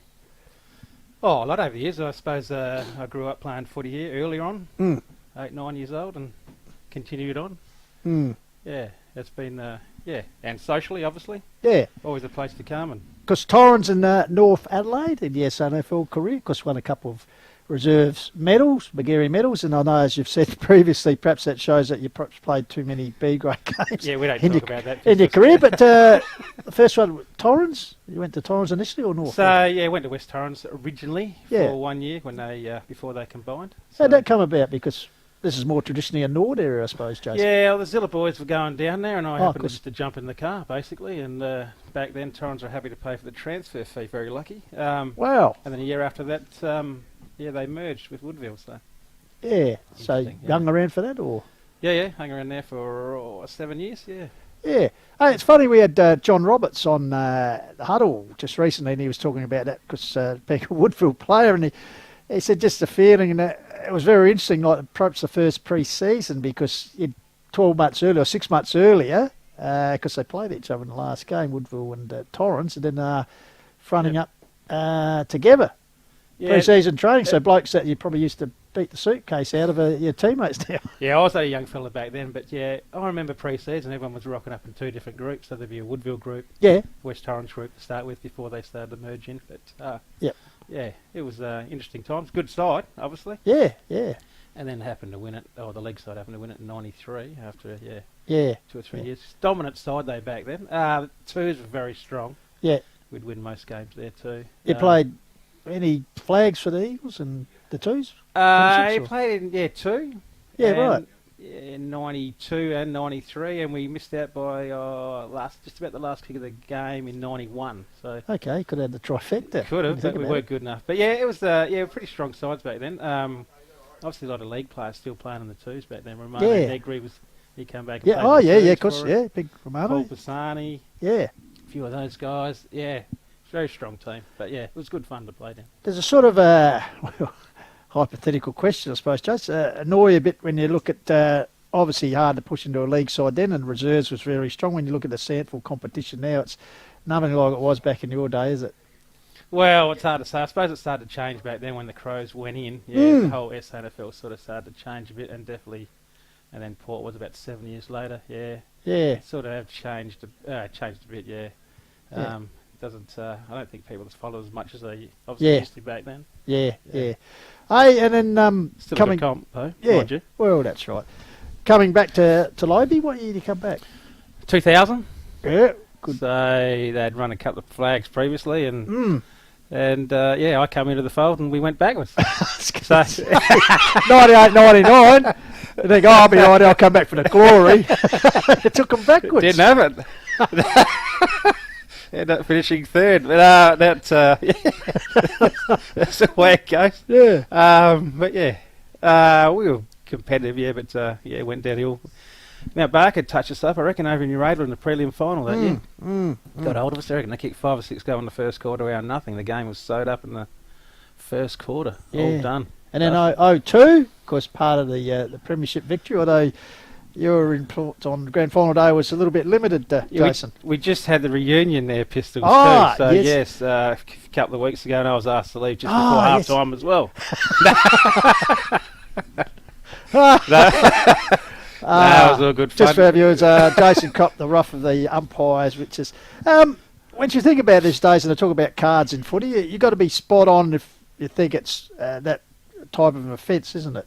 Oh, yeah, absolutely, yeah. I Did mean, you feel a bit hard done by it? Maybe a yellow, or... possibly, but, Yeah. that's the way things go. I shouldn't have done what I did. Yeah. That's the way it goes. Yeah. That was totally in my hands. Unfortunately, that's the way the cookie crumbles. But, yeah, fortunately we won, Pistols. Yeah, Otherwise, well, that's right. Yeah. That was one good thing to come out of it. But, yeah, definitely not a highlight of my career, Pistols. No. Very much a low light. No, well, we all have them. We all have them, mate. We have them on the quarter wild every week, mate. No, but as you said, you're up there in the Hall of Fame, which does it disappoint you a bit now when you look back 20 years ago? As you said, you had the reunion the other week of the great Tigers. They haven't bobbed up since. No, they haven't. Been obviously really competitive the last couple of years, and this year also. Although we can give it a good shape. Just got to get our game in order. Won't be too far away, I wouldn't have thought. But obviously Harndorf they're going to be hard to beat, and Mount Barker look okay too. So as long as we're playing our best footy, we'll go okay. And I know you've been involved coaching in the junior ranks, Jace, but good to see some of the youngsters and some products of Lobethal come back, the Bamptons and these sort of guys, Georgios, but also some of the young kids coming through the system, obviously Cooper Luke, Mitchie Jenkins, those guys becoming really good A-grade footballers.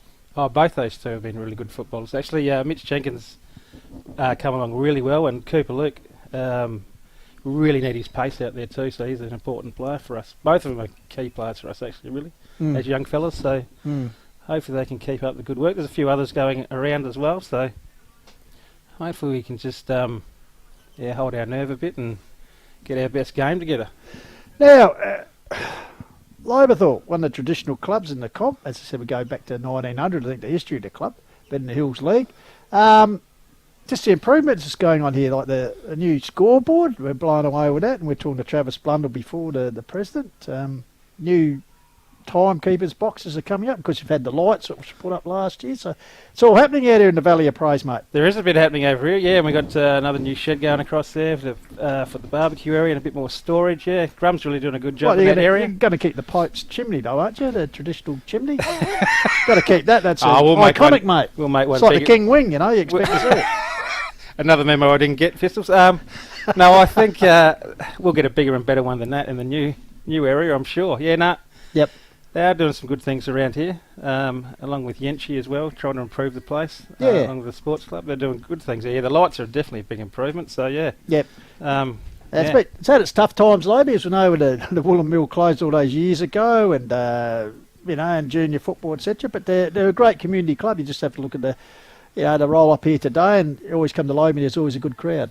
Oh, there has been a good crowd. Always. We fight, above our weight a fair bit, and we're always going to ebb and flow. We'll be up and we'll be down, but we just got to cash in when we're on the up, basically. Because in the future we might be going.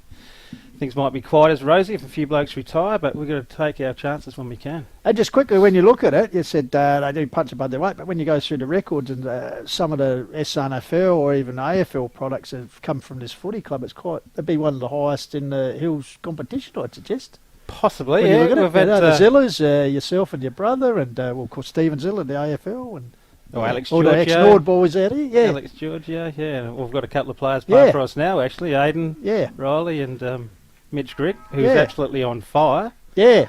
That second quarter, mate, he just he put the game by the scuff of that. So you reckon you would have seen a lot of him? He'd be a chance to add another medal to his tally, a Hills League medal? Well, absolutely. Playing like that, he would have. He's been a pretty good player for us this year, obviously. So yep, fair. Had an important cog to us. So hopefully he can continue this quarter and through the final series. Yeah. All right, Jace, thanks for joining us. And listen, mate, how do you see this game end up? Just quickly. Well, I see us winning Pistols. Yeah, let's hope so. Going to put your head on the block, 1 to 10, or? This one doesn't matter. It'll probably matter next week and the weeks after. But we'll win by 17 points. Well, there you go. Just like those tips you usually give me at the Christmas race meeting. We'll wait and see how it pans out. Thank you, Jason King, for joining us, mate. All right, back here live. Jason King joining us, one of the legends of the Lobethal Football Club. Thank you, guys. So, sun-blessed ground here as we're about to commence the second half of footy. 7-point lead to the Tigers. They take the ball forward. Coming to meet it is Ross Brooks for the Barkaroos. Puts the ball back. Camped under it, taking a mark there. And we'll go around the grounds very shortly as well on the screen. Pistols, everything to play for. It's only 2 points the margin of the Chunga. Chunga leading that. Harndorf leading by just over a goal against Mount Lofty as well. Meadows trailing Gamaraka by a couple of goals, and Uradla are leading Blackwood by a couple of goals. So as you'll see now, Chunga leading Nan 7-5 to 7-3.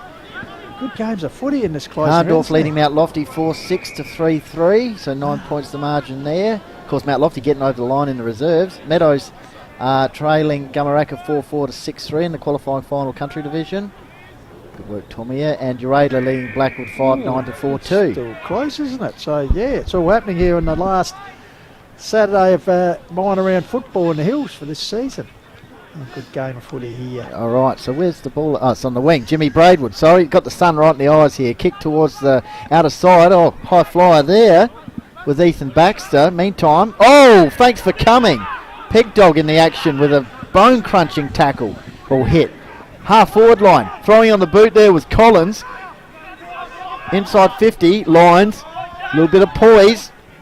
That's Ryan Babasi, Goldie. He's heading towards the interchange. After that, collision. Very big hit. We might get Tommy just to flick it on there as he's pan across. Hopefully he's going to be all right for next week's qualifying final. You see him going off with the, just see him the top corner. Alrighty. Mitch Jenkins, meantime, will just keen to slow it down here.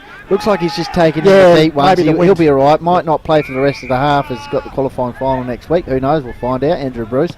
Mitch Grigg, kick inside 50. How's the delivery? Almost comes off there.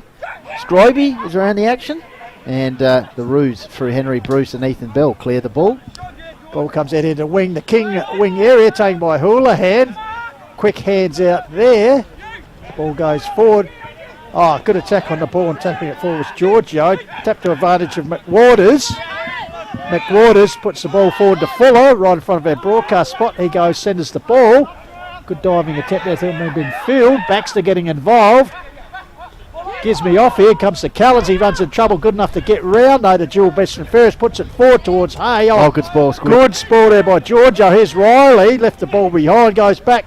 Over the top of him is DeMacy. Trying to get a free kick, but nothing in that. So umpire will come in and ball it up. So 2.5 minutes into the second half. No addition to the score, but a good game of footy here at the moment. As I said, probably one of the few games this afternoon that doesn't influence the outcome of the finals. Does it? The other one, of course, does it influence who wears shorts next week? Different well, it could do, and who what's changing. No, I don't think they can catch. No, that's just as it is, second versus third. Is that right? Yeah, but they got a better percentage slowly. Yeah, no, right. Okay, half back line. Mitch Jenkins finds Alex Giorgio. James keen to get involved here. Some stats we'll get to him. Oh, hang on, Jaden. Sorry, Jaden, you ready to roll? Okay, sorry. I was wondering, there was this sense of something was. Yeah, the spike's just standing over your shoulder. Sorry, Jaden, on a train. Okay, I'm going to step back a bit here, and Jaden J. Hill is going to warm up for finals calling because he and I are heading out the Country Division A grade grand final, so he's got to be in good voice. So, Jaden, over to you. So, Greg puts it forward, taken here by Benny Pring. So, Benny Pring, what's on offer for the Tigers?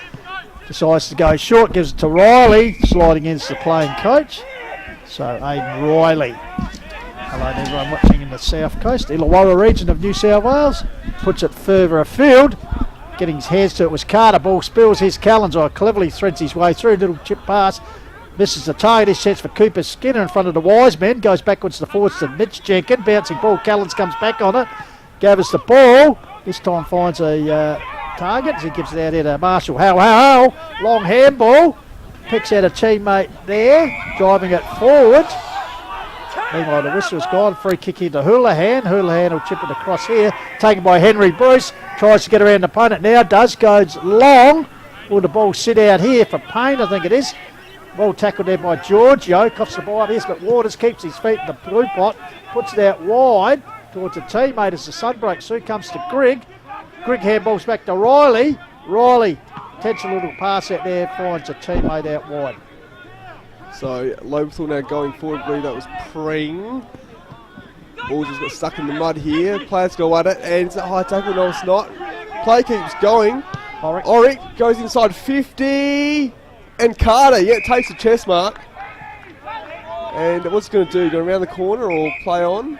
That's it. The Mount Barker boys should be just racing straight there to cut off him running around. He'll have to kick this from right adjacent to the behind post here, Jaden, as you can see. Looks like he's going to do the old around the corner. Now Carter, he averages 3.6 goals against Mount Barker in the last 3 outings. So he's already got 2, so he's going to make an average kick, and he does. Around the corner, and Carter makes it a 13-point margin. And Lobethal just kicking away at the moment, Pistols. Absolutely. Does he go to 58 now for the year? He's on 53, yes. Indeed he has. So Carter making a play for the leading goal kicking honours. So 5 minutes into the second half, and they've extended their margin to 13.74. Lobethal leading Mount Barker 5-3 here on the Sportel scoreboard. Sunny conditions here as we need some of that zinc cream from Seth Hartland here, Goldie, because the sun just beaming in through the filming footy van. So back in the centre, Baxter wins the tap down. Greg lurking. Cooper Luke got a little touch there. Teammate held up there with the live score from Uradler. Uradler 6-9 leading Blackwood 4-2. So umpire Wall pitches up Baxter. 2 against 1. Comes stolen there by Riley. Swings on the left, puts it out here. Silver service, and that's a good sliding mark. Jaden J taken here by Benny Pring. So Lobethal go inside 50 and great mark. Is that Grigg, I think? So Grigg now. Kicked 2 goals in that last term. So distance not beyond him, you think? He lolls the eyes, but he goes to the goal square. Puck goes up. Mount Barker rushing it through, and well done there to Scuzzy. Just rushed that through for Mount Barker. Obviously it was beyond him by about 2 or 3 metres. So Lions now. Finds a short option, and well done there by Fuller. He kicks it back inside 50 for Lobethal. Goes up, and great pressure by Lobethal, but it's going to be a high tackle though. And Field. Now Barker going to get out of trouble here for the moment, Pistols. So Ethan Field, he's been very good this afternoon. Desperate effort there. So Field right in the teeth of goal, as you can see, brings it out towards the King Wing area. Brooks is the target, getting in front with Carter, brings the ball down. Fuller, Nonsley gives it across to Cooper. Skin and I just looking for Greg there, but overcooked the kick, the wedge shot, and with a set mark for the Barkeroos. Taken there by Marshall Howell. Howell goes out wide towards the pavilion side. Callens starting to work his way into the game. The dual Murphy medalist for the club puts it forward. Off the hands there of Big Hines, charges through. Good work at ground level, standing his ground. For the Tigers was Jenkins, I think it was, Mitch Jenkins, so umpire will come in and ball it up. Important part of the game here. Well done there by Lobethal. They get the clearance. And umpires found a free kick. And it'll go back to the coach Riley, I reckon. Mitch Grigg. Mitch Grigg, sorry. Actually, it's quite funny. Mitch Grigg was ready to dispute with the umpire. He realised he had the free, Jade. So Riley now, he gets tackled, gets handled back to Grigg. Grigg's going to go inside 50. And great cut-off mark there, I believe was Hay. And Hay now, he goes wide in front of the commentary box here at the moment. Foot race at the moment between Carter Scuds and Scuds. Scuds snap kick. Well done by the Sheriff. He's spoiled it but ran over the ball. And the ball's going to be held up here. Great tackle pressure there by Chris Nixon on Giorgio. And the ball's going to be thrown up. Umpire Wall, Sun blessed Valley of Praise over at the moment. Strong body work there by Nixon. There's his teammate to get the ball, but he's going to kick it out of bounds on the full. I think that was Jarrett Hallahan, the former Shepparton boy. So the resultant free kick for the Tigers as they transfer the ball inboard. Mark taken here by James Elliott. So the Sheriff, just a little dinky kick up to his fellow defender, and Giorgio is made to earn that by Hay. I like that back there, Jay. Just a reminder around the grounds, Harndor 4-6, leading Mount Lofty 3-3 at half time. Bit of push and shove there. Bit of mud wrestling there, Riley and Hay. Achunga were leading Nan 7-5 to 7-3. Ooh. So 50-metre penalty has been paid after that little indiscretion by Hay. So Alex Giorgio moves forward. Puts it out front of Greg. Tried to half volley it. Good pressure by Hallahan. Gets the ball out to Cooper Luke. Light frame across the mud. Gives him a bit of pace.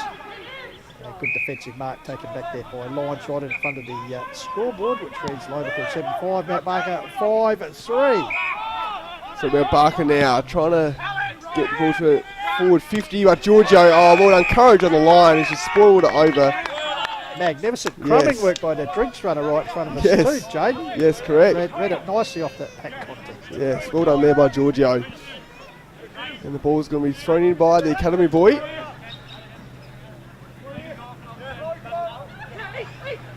Skinner, but well hit out by Mount Barker. They're trying to scramble the ball out. Oh, well done there. And Mount Barker now have cleared it for the moment, but Giorgio's amongst the action again. And the ball is out of bounds again, Pistols. Just last contest there, great work at ground level by Henry Bruce, hands and knees stuff as he's got the ball out there for the clearing kick by Hallahan, I think it was. So, right in front of us, cameraman James Davis, down the barrel, ruck duel, Baxter works his way to the front. That Skinner here's Riley, gets the handball out to Greg. The Greg Meister goes bang up forward, Ross Brooks and Braidwood. Oh, quick hands out into Jack Andrew, but in the meantime, illegal disposal was the call. So Ross Brooks, Roscoe a go-go, erstwhile defender skipper, handballs back to Jamie Grout. So Grout's run across the face of goals. Finds a teammate there, I think it's Lyons, on the scoreboard. So he did just a kick further afield. Finds Field, has been very good this afternoon, he's in Field. So the young man just in front of the chicken poke barbecue. So ball goes up high, right in front of the wise men from Lobethal. A mark taken there by Baxter, the young Barker Ruckman, as Goldie said, developing nicely. Puts it across the interchange area, but another good young player in Mitch Jenkin takes the intercept mark for the Tigers. So Jenkin assessing his options at the moment. Looking in the middle, but he's going to go down the line now. Pack's going to form, and I dropped that mark there. O'Reilly just goes through the pack, and inside 50 kick for Lobethal. And great pressure by Mount Barker. That was Lyons. Well done, Malachi. Good tackle on Pring there by Lyons, as you said. So, what can Lobethal muster up here? Oh, well done. Scuds has kicked it out of the defensive 50 from Mount Barker. Oh, good desperation there. And well done by Lobethal, keeping the ball in there for forward 50. Ball just, well done by Mount Barker. They clear it out though, and the ball is just on the wing now. Here's a chance, Jenkin, assisted by Stevie Huckster in front of the Tigers faithful in the Zilla Pavilion. Running to a brick wall. It was Bruce. He got the ball back there to Cookey in time. Got it back to a teammate with a high clearing kick forward. Pack there. Crumb nicely to Macy. We know he's dangerous round goals. Chipped it. Can he run onto it? This is Houlihan, I think, leading the foot race. Gathers it. He'll be off to the races. Off to Tweedvale. And puts through the Barkeroo's first goal of the second half. Nearly 14 minutes into the third term. So just pulls that margin back nicely, Jaden J. Yes, so Mount Barker haven't lost their third quarters in the away game since round 7. So they're trying to win the third term at the moment. Down by 8 points in the match. Of course, Jordan Houlihan returning to the club this year. Had a couple of seasons at Essendon and also league football at Sturt, and he's right up there in the leading goal kicking. But it appears as though it's going to be between Mitch Carter and Darcy Hourigan. Jaden back in the middle. Thanks, Goldie. So important centre clearance. Can Mount Barker get it between 2 points, or can Lobethal extend their lead?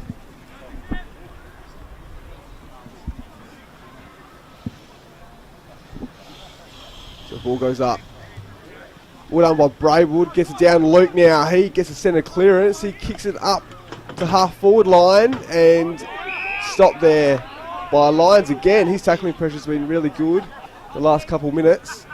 Yeah, Benny Pring will be sick of the side of him. That's twice he's nailed him in some good tackles. So Kupke doing a bit of ruck work. Ball comes out, taken by Henry Bruce. Gets a high kick forward. Good contest there. Hay destroyed as he come over the top, going to ground level. There was Bell. Good work by Riley Skinner. Cricket pitch area a bit boggy.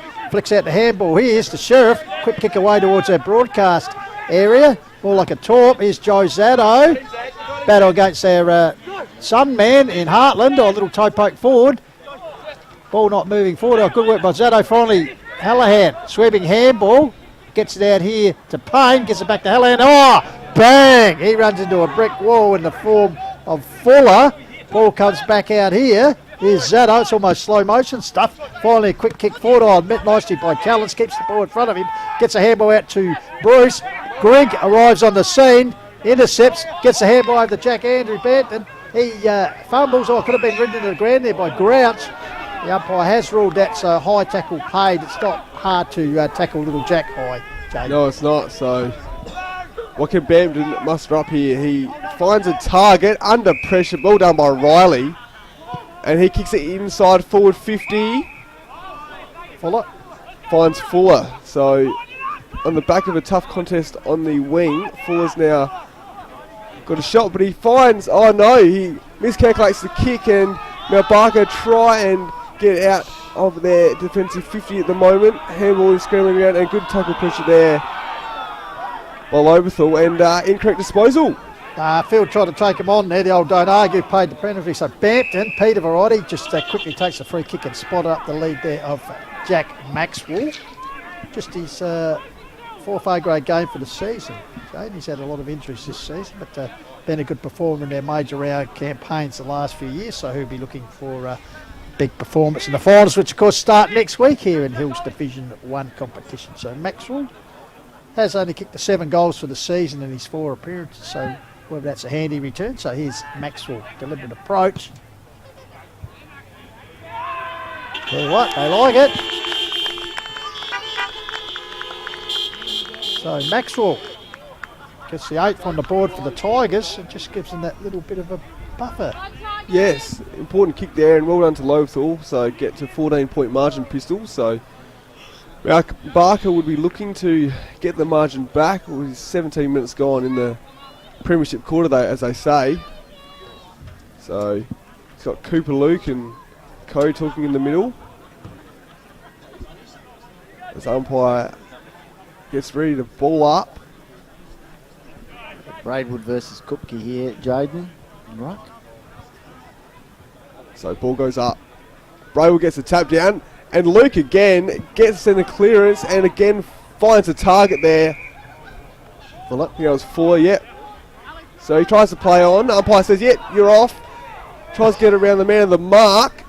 Kicks inside 50. Puck's going to go up here, and great defensive mark there. Ross Brooks. By Ross Brooks. So Brooks now saves Mount Barker's bacon there, and he played over 180 games. So Brooks clears out of their defensive 50. Mount Barker, well done there.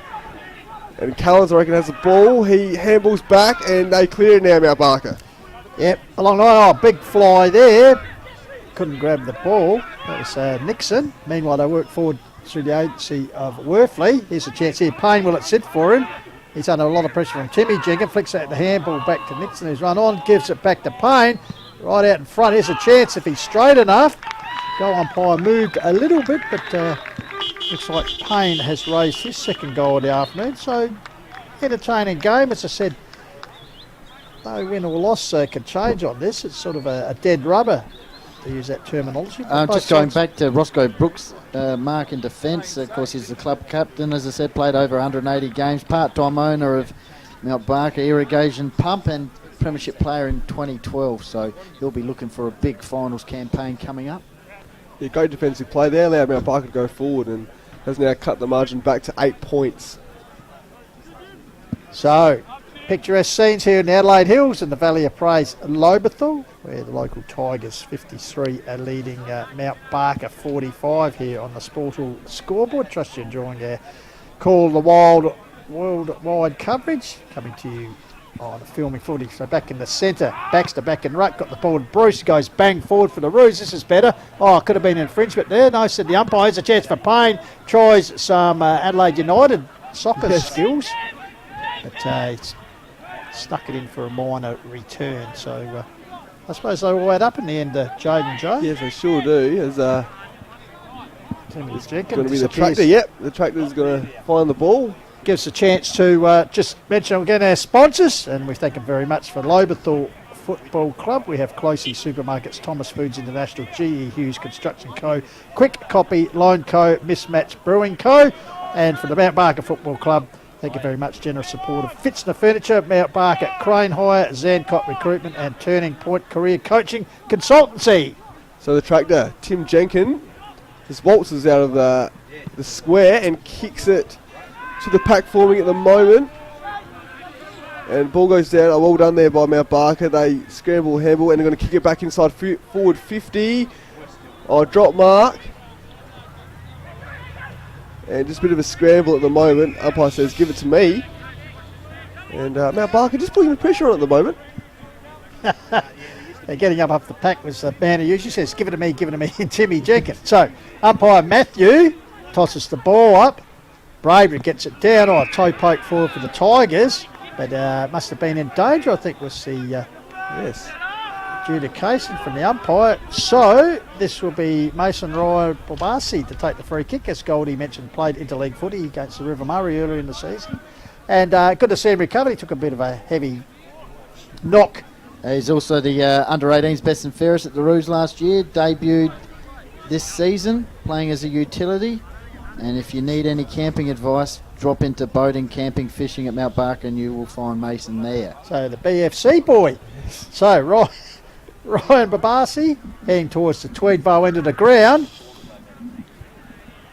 Tell you what, the young He also man, kick a goal for you. Yes, well done by the young man. Yeah, you can go in next week and ask about the goal. He might give you a cheap tent there, Jade. Yes. So now it's all of a sudden it's only 1 point in the margin and Mount Barker are back in the contest. So Lobethal have a bit of work to do at the moment, but they're happy winning the centre clearances. But Mount Barker just back in the contest, Pistols. Yeah, absolutely. And well done by the young man.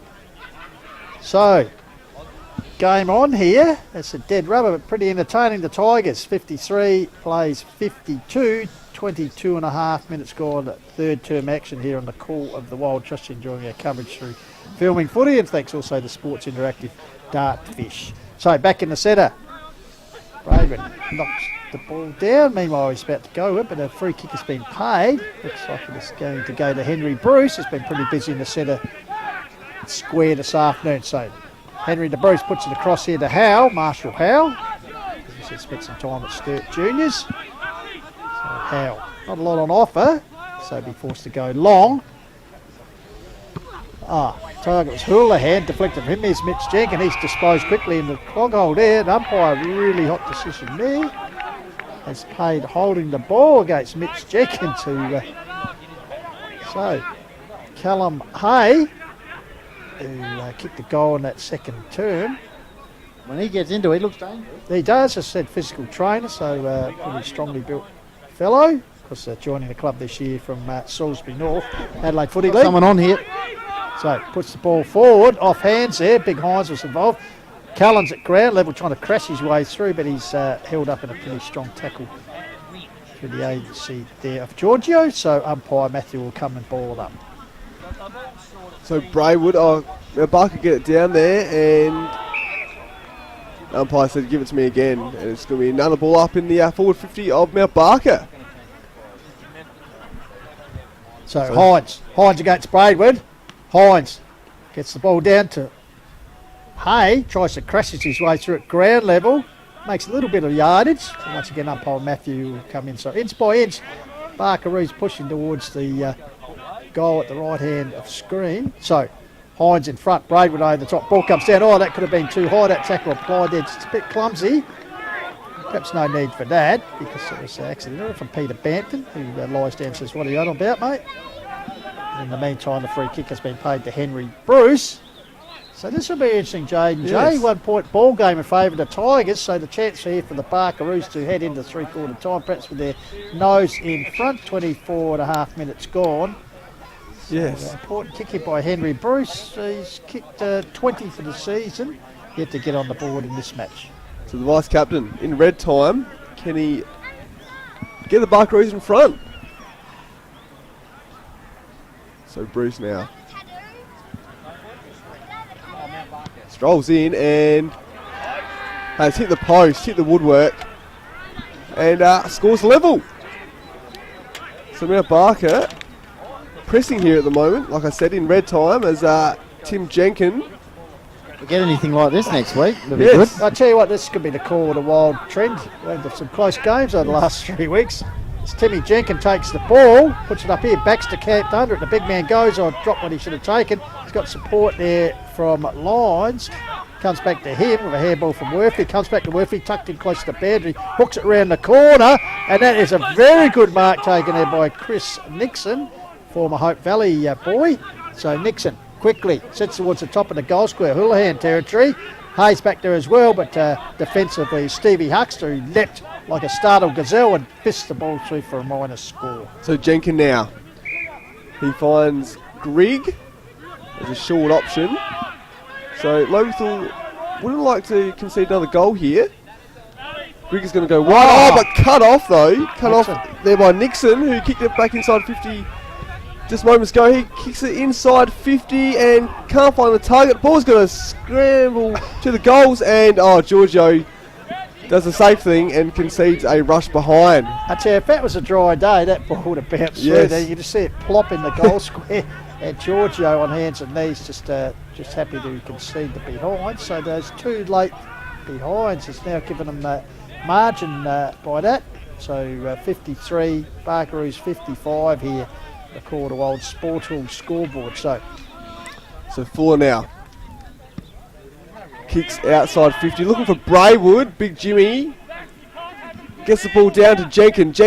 He kicks a snap kick, and Skinner gets a paw to it, but well done. Bampton runs onto a ball and gets a handball out to Skinner. Skinner kicks it towards the half forward line. Zato goes for the ball, can't get it forward though. Didn't have it, but Mount Barker, they're going to clear now, and they're going to run through the middle. But held up there by Grigg. Grigg snaffles the ball, kicks inside 50 and finds the target. Bampton, he goes to his brother. The ball's trickling. Can he grab it and just he just has a soccering thing. Come on, Jack. Come on, Jack. I'm going to go have a chat to his old man at half. Andy Bampton wants that. Old man after that. Just hang on a sec. Oh my goodness. Well, 3/4 time. Did you just see that? Game on. What do you thought? Hang on, we'll just take it. I think the kick could have been better than the little fella. He should have kicked that. No, the kick to him from Peter was poor. He should have kicked it to him. We'll fix that up next week. He should have picked it up, you're right, and he should have kicked it. Anyway, thank you. Well, there you go. The comment, the best critic in the house is Andrew Bampton, just his son's coughing up an almost certain goal for the Tigers there. So as we head into 3/4 time, it's game on here at, as we said, the final change. It's Mount Barker 8-7, leading Lobethal 8-5. A 2-point ball game. We'll be back with the last quarter here soon on Filming Footies. Coverage called a while.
Welcome back to Thomas Foods International Park in Lobethal, where you're taking in the round 18 Hills Football League Division 1 A-grade clash between the hosting Lobethal Tigers and Mount Barker. And at 3/4 time, certainly game on. As we stressed before the game, Jaden J, a game which really doesn't mean much. Second playing third. I don't think the position can change, so it's more a dress rehearsal for next week's qualifying final. But at quarter time, Mount Barker led by 18 points. Tigers hit back at second quarter to lead by 7 at half time, and now Mount Barker have edged back in front by 2 points 3/4 time. So really entertaining game of footy, as we said, and a good lead up to next week's start of the finals. Yeah, sure has been entertaining, Crystals. And the last time Mount Barker defeated Lobethal at Lobethal was 1,148 days ago, back in round 11 2019, and that's actually the last time that Mount Barker led at 3/4 time against Lobethal. So in that game. Yeah, so yeah, wow. It's the last time. So if you're a believer in omens, Jaden Joe. Yes. Yeah, so that was a 13-point margin. It's actually the lowest aggregate score between the two sides with 32-19. Just look at the leading goal kickers for the respective teams. Carter has 3. Grigg has 2. Kicked during that second term. Jack Bampton could have had 2, but we won't go into that. And for Mount Barker, DeMacy with 2. Payne with 2. So we're all set up here for an entertaining finish to this game.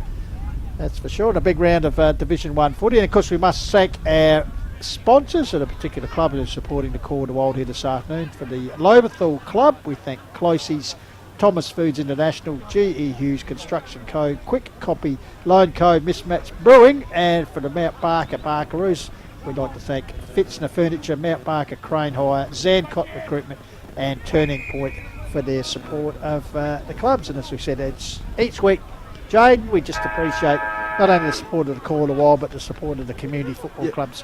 So very much important in this day and age. Yes, correct.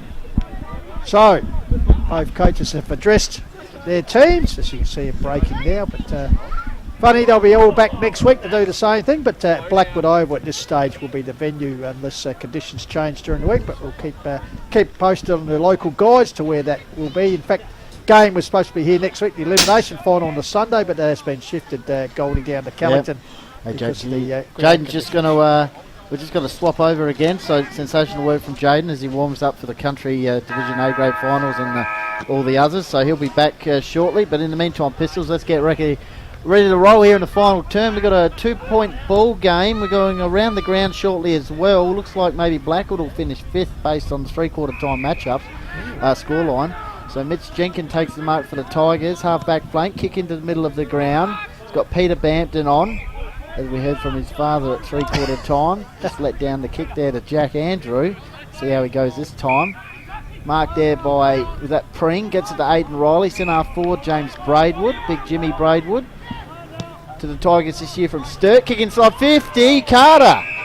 He might be on for leading goal kicker. Depending on potentially on how the Hurricanes going at Chunga.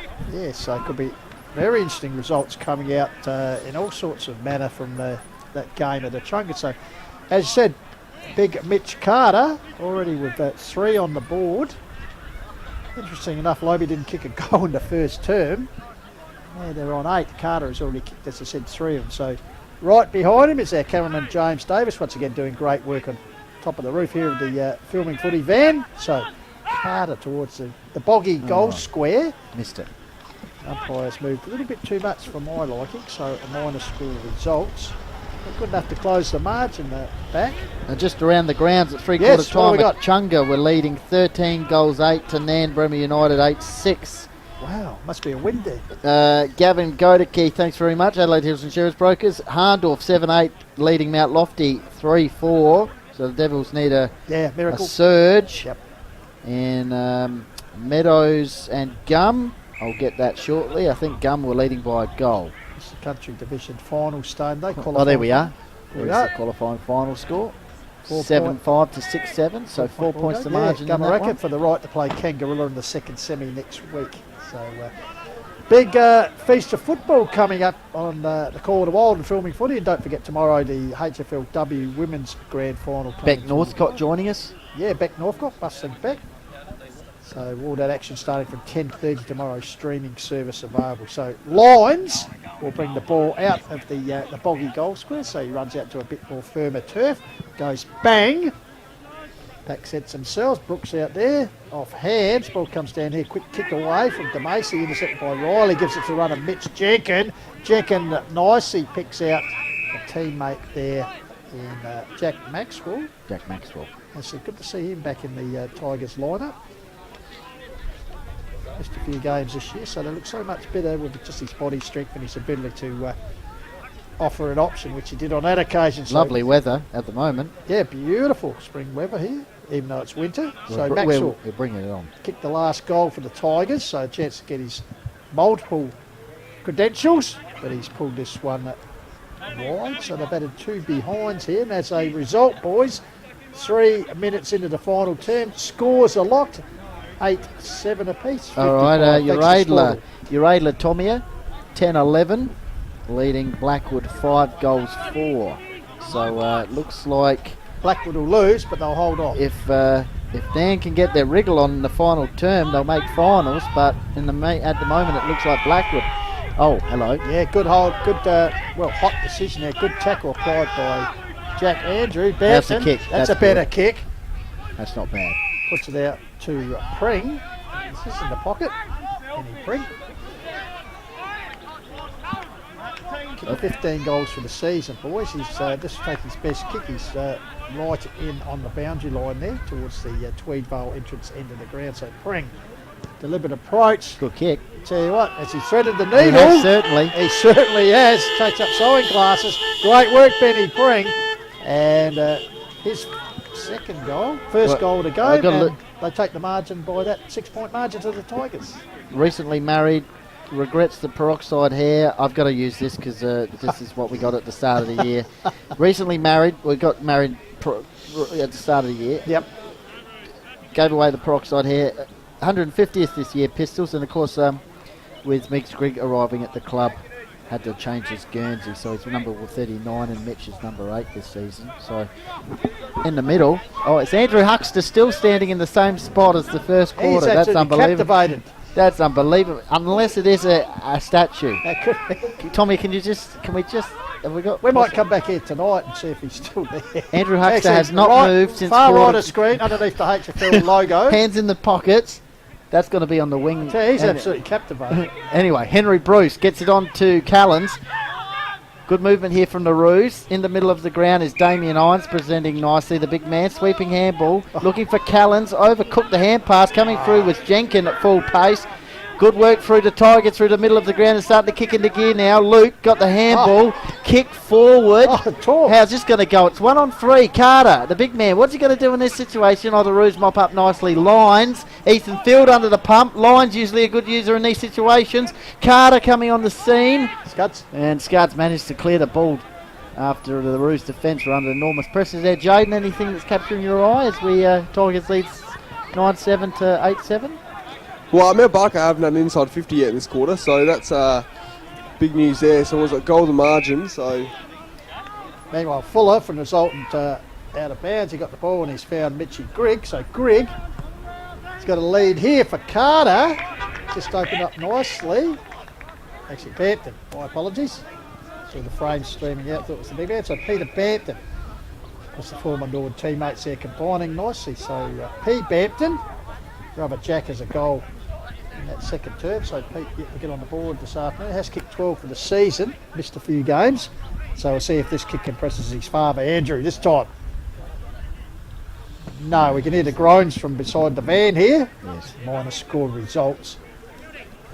As the scoreboard's gone down again, Goldie. Yeah. Oh, there we are. No, we're back up. 9-8 to 8-7. 7 minutes gone. Tigers, as we said. Hopefully similar conditions next Saturday for the qualifying final out at Callington, as these two sides will go head to head again. Blackwood. Blackwood. Pistols, the elimination finals at Callington. And that looks like it might be your Adler. Well, it might be at Callington if the rain. Who knows? No, We'll Callington find will out get next week. Daily where we double. are. All right, it's gone off hands. Is that Andrew Huxter there? No, it's not. Okay. So there's a big contingent of Roos. Of course, the Roos getting up in the reserve. Yes. So they'll finish 6-1 to 4-5, They'll so they finish finish double chance. double chance. Haven't lost the game since, Well, mid-season. Simon Noonan extending his career. Boundary throw in. Braidwood front position. Goes again, the big man. Nice work. Hopefully Jaden talks to him next week. On the left. Kicks towards the half forward line. G-banger Jamie Grouch looking for some runners. I think he was intercepted by the voice there. Grigg. Aidan Riley starting to get some touches. There's a Ruth player on hands and knees out there, just getting in the big one, sucking in the big ones. Mitch Jenkins kick inside 50, but Malachi Lyons chops off and takes the mark. Jaden J. Hill will be back in the commentary box shortly as he warm up for finals. Umpire Wall coming in and said no, it was actually touched, Goldie, so poor old Malachi's efforts were in vain, so it'll be a ball up situation. So umpire Wall will come in, so Cooper Skinner against Baxter. Skinner in front, got down for the Tigers. The Rams are trailing 15-10 to 9-6 now. Well, they could rattle home, you never know. Miracles. So Riley held on to. Swooping there was Grigg, left the ball behind in the bog. Quick kick away by Howe. Gets it out wide. Pushed off the ball was Mitch Jenkins. Crashing through there was Haig. Gives it to the teammate there, Damasi. They've been both pretty consistent this afternoon. Oh, good work at hands and knees by the Sheriff, the tightest man in Lobethal.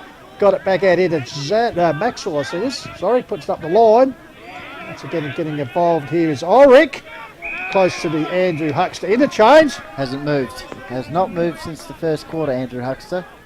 Actually, that could be in future. They've got the Tom Mazin. He's obviously comfortable in the position where he is. He is. No need to sit. You can stand up with the hands in the pockets. Also got the hand warmers in the pocket. So the throw-in over the top comes down there, swooping on it there is P. Bampton. Got the Cooper Luke, gives it to Grigg. Grigg in turn gets it across here to Collins. He's got time to steady and go bang. Forward, Carter territory. Oh, big Mitch, one-hander. Good work there by Scuds, takes the ball and looks like he's infringed with a high tackle. So Sammy Scuds on the last line to repel for the Roos. Yeah, back pocket area, it goes out to the other back pocket. And a good mark there by the Zinked Hartland.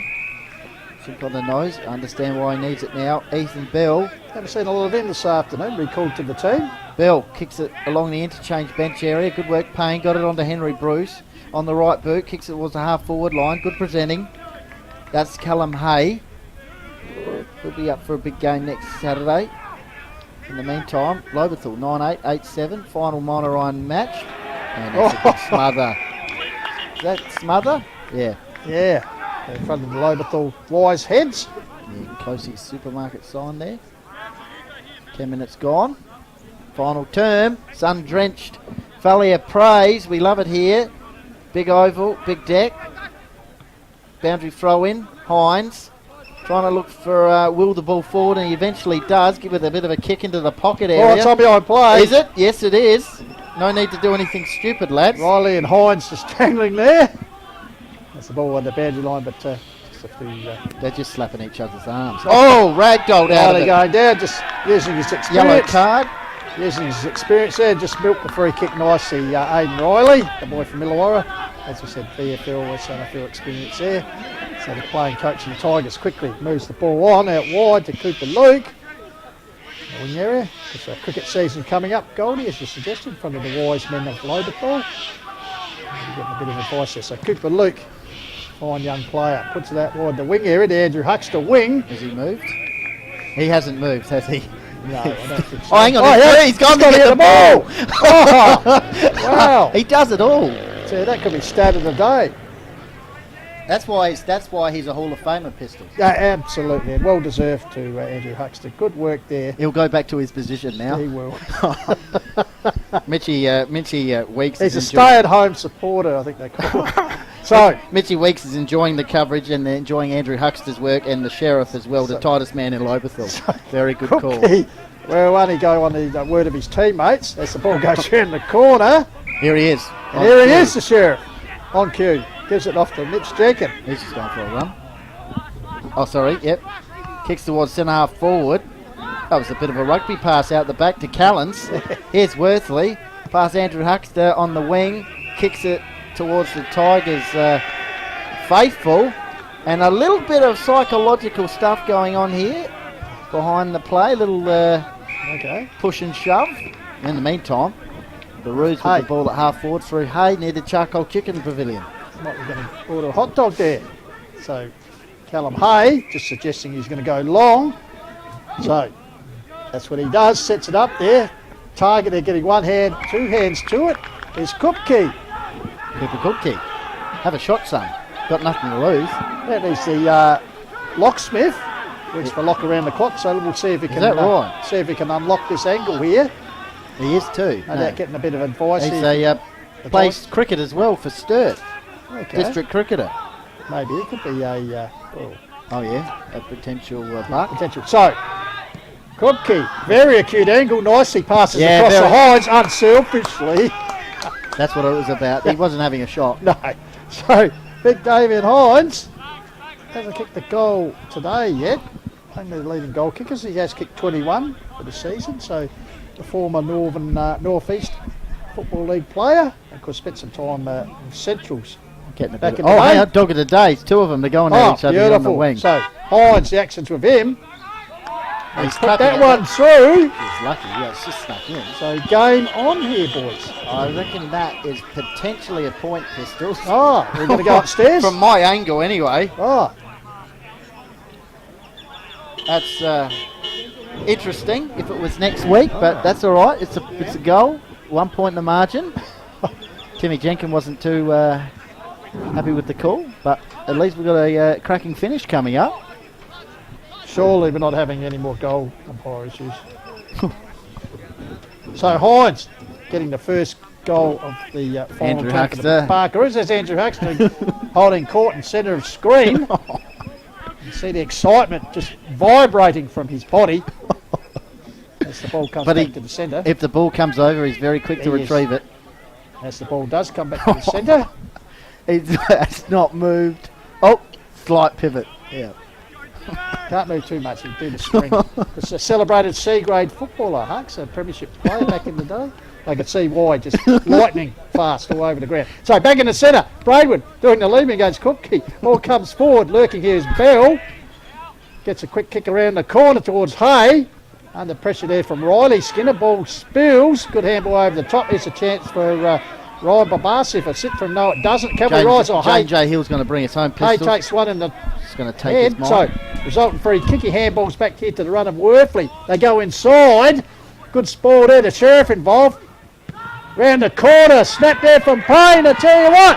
That is a magnificent goal by Dale Payne.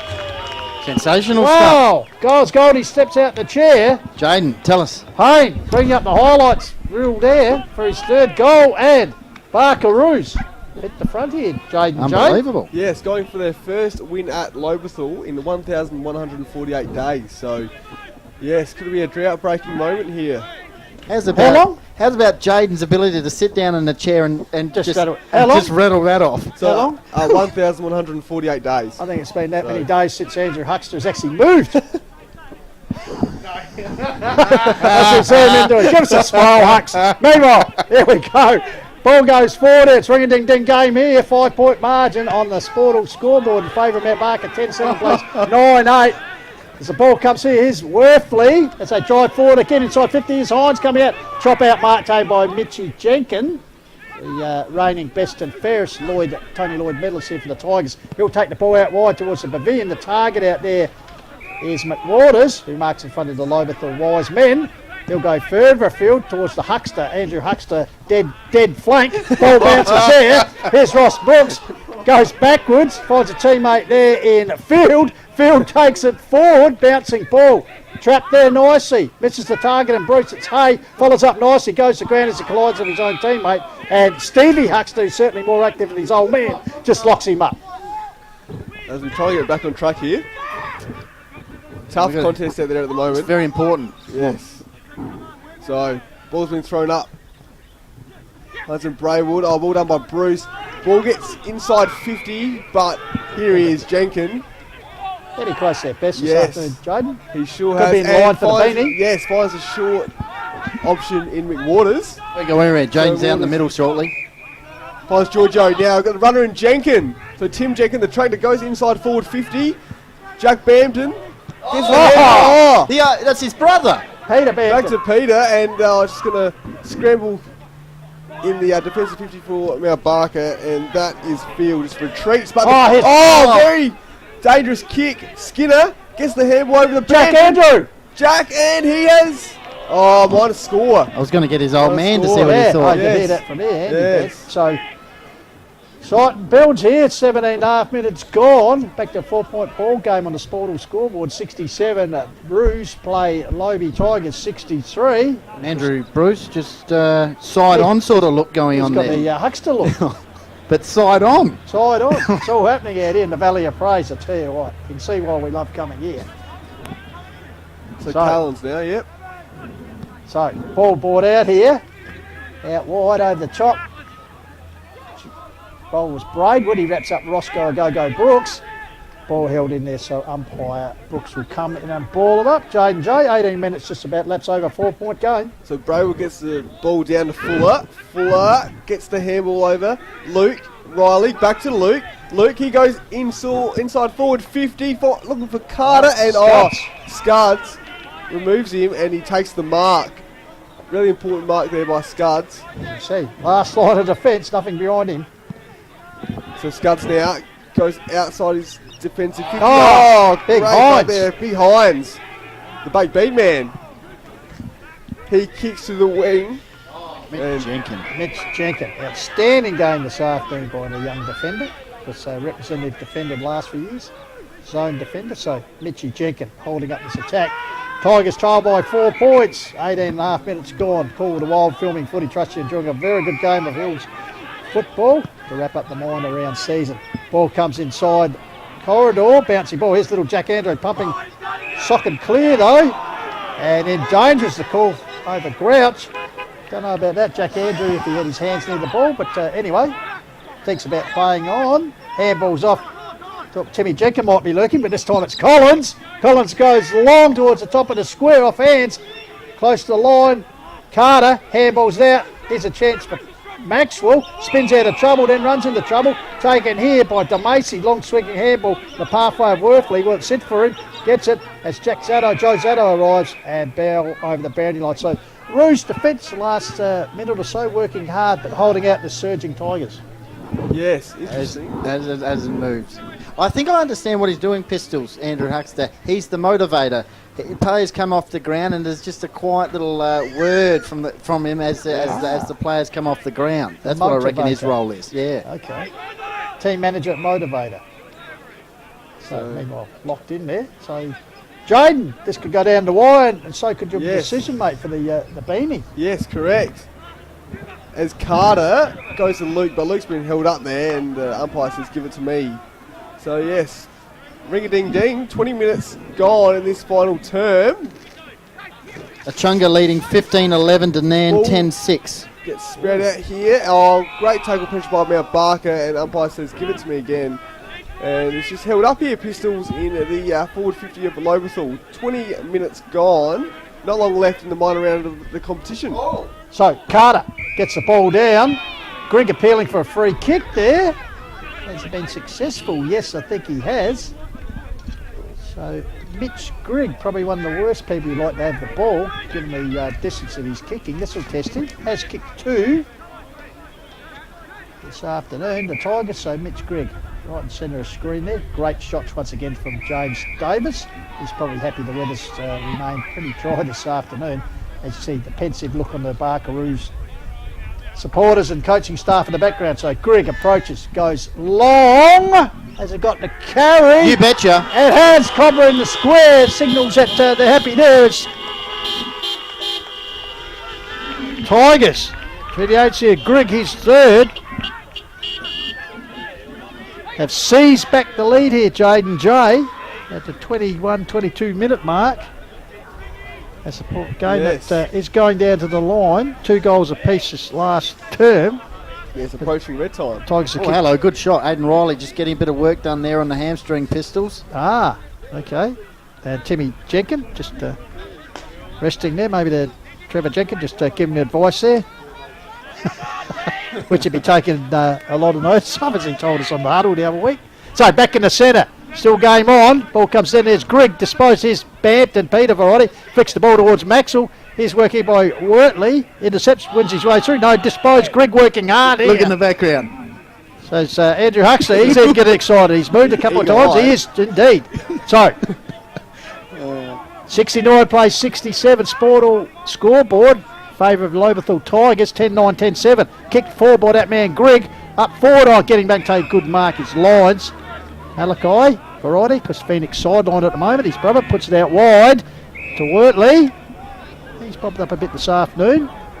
So, Roos, trailed by 2 points. Thought about giving it to Bruce, and they'll go down the line. So, Pack sets themselves up high. Hay at the front, couldn't get it. Callens shreds his way through. Riley arrived light to deflect it. Cooper Luke. Looks like Cooper Luke and a bit of push and shove. Hay. And Giorgio with the ball, but looks like the free kick is going to go to Jack Maxwell here, right in front of the Zilla Pavilion. David Feckner watching on there. And there's Trevor Jenkins. Jack Andrew. Jack Andrew just holding up. Bit of the dugout. Bouncing ball. Here's Riley. Threads his way through. gets space to get a kick out, squeezes it out wide, finds Pete Bampton. In the man of the mark. Pressure here building. Sorry, it was Zado. My apologies. But good enough to get the free kick. It's Lobethal. Skinner. For the agency of Cooper Skinner, as you see the Andrew Bruce is shouting and pointing, doing the Colonel Light there.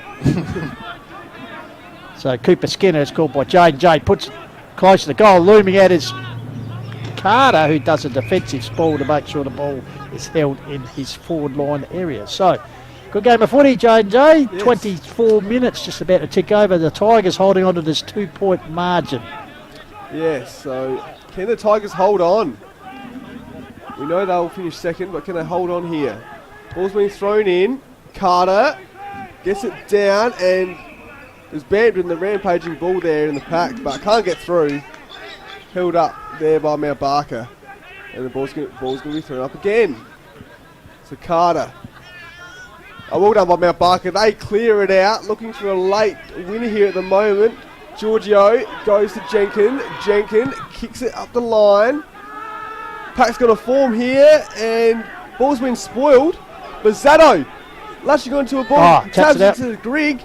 Grigg, and in the back, no, umpire says play on and give it to me.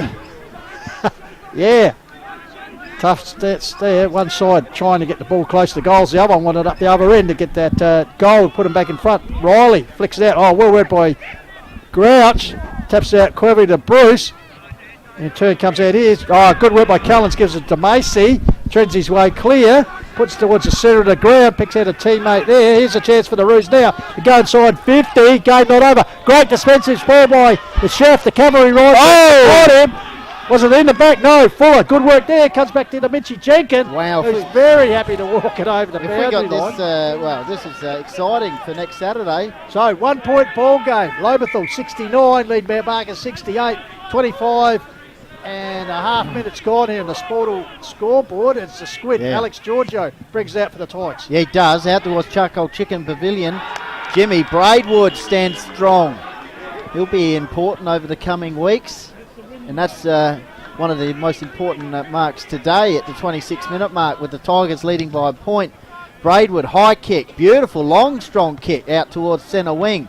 Bit of volleyball action here from the players as the Roos go forward. Kupke front position, but the experience of Giorgio pays out there at centre half back. Just keen to this is an important period actually, Pistols, heading into the next couple of weeks. Can a side come back and win, or can the other side hold off?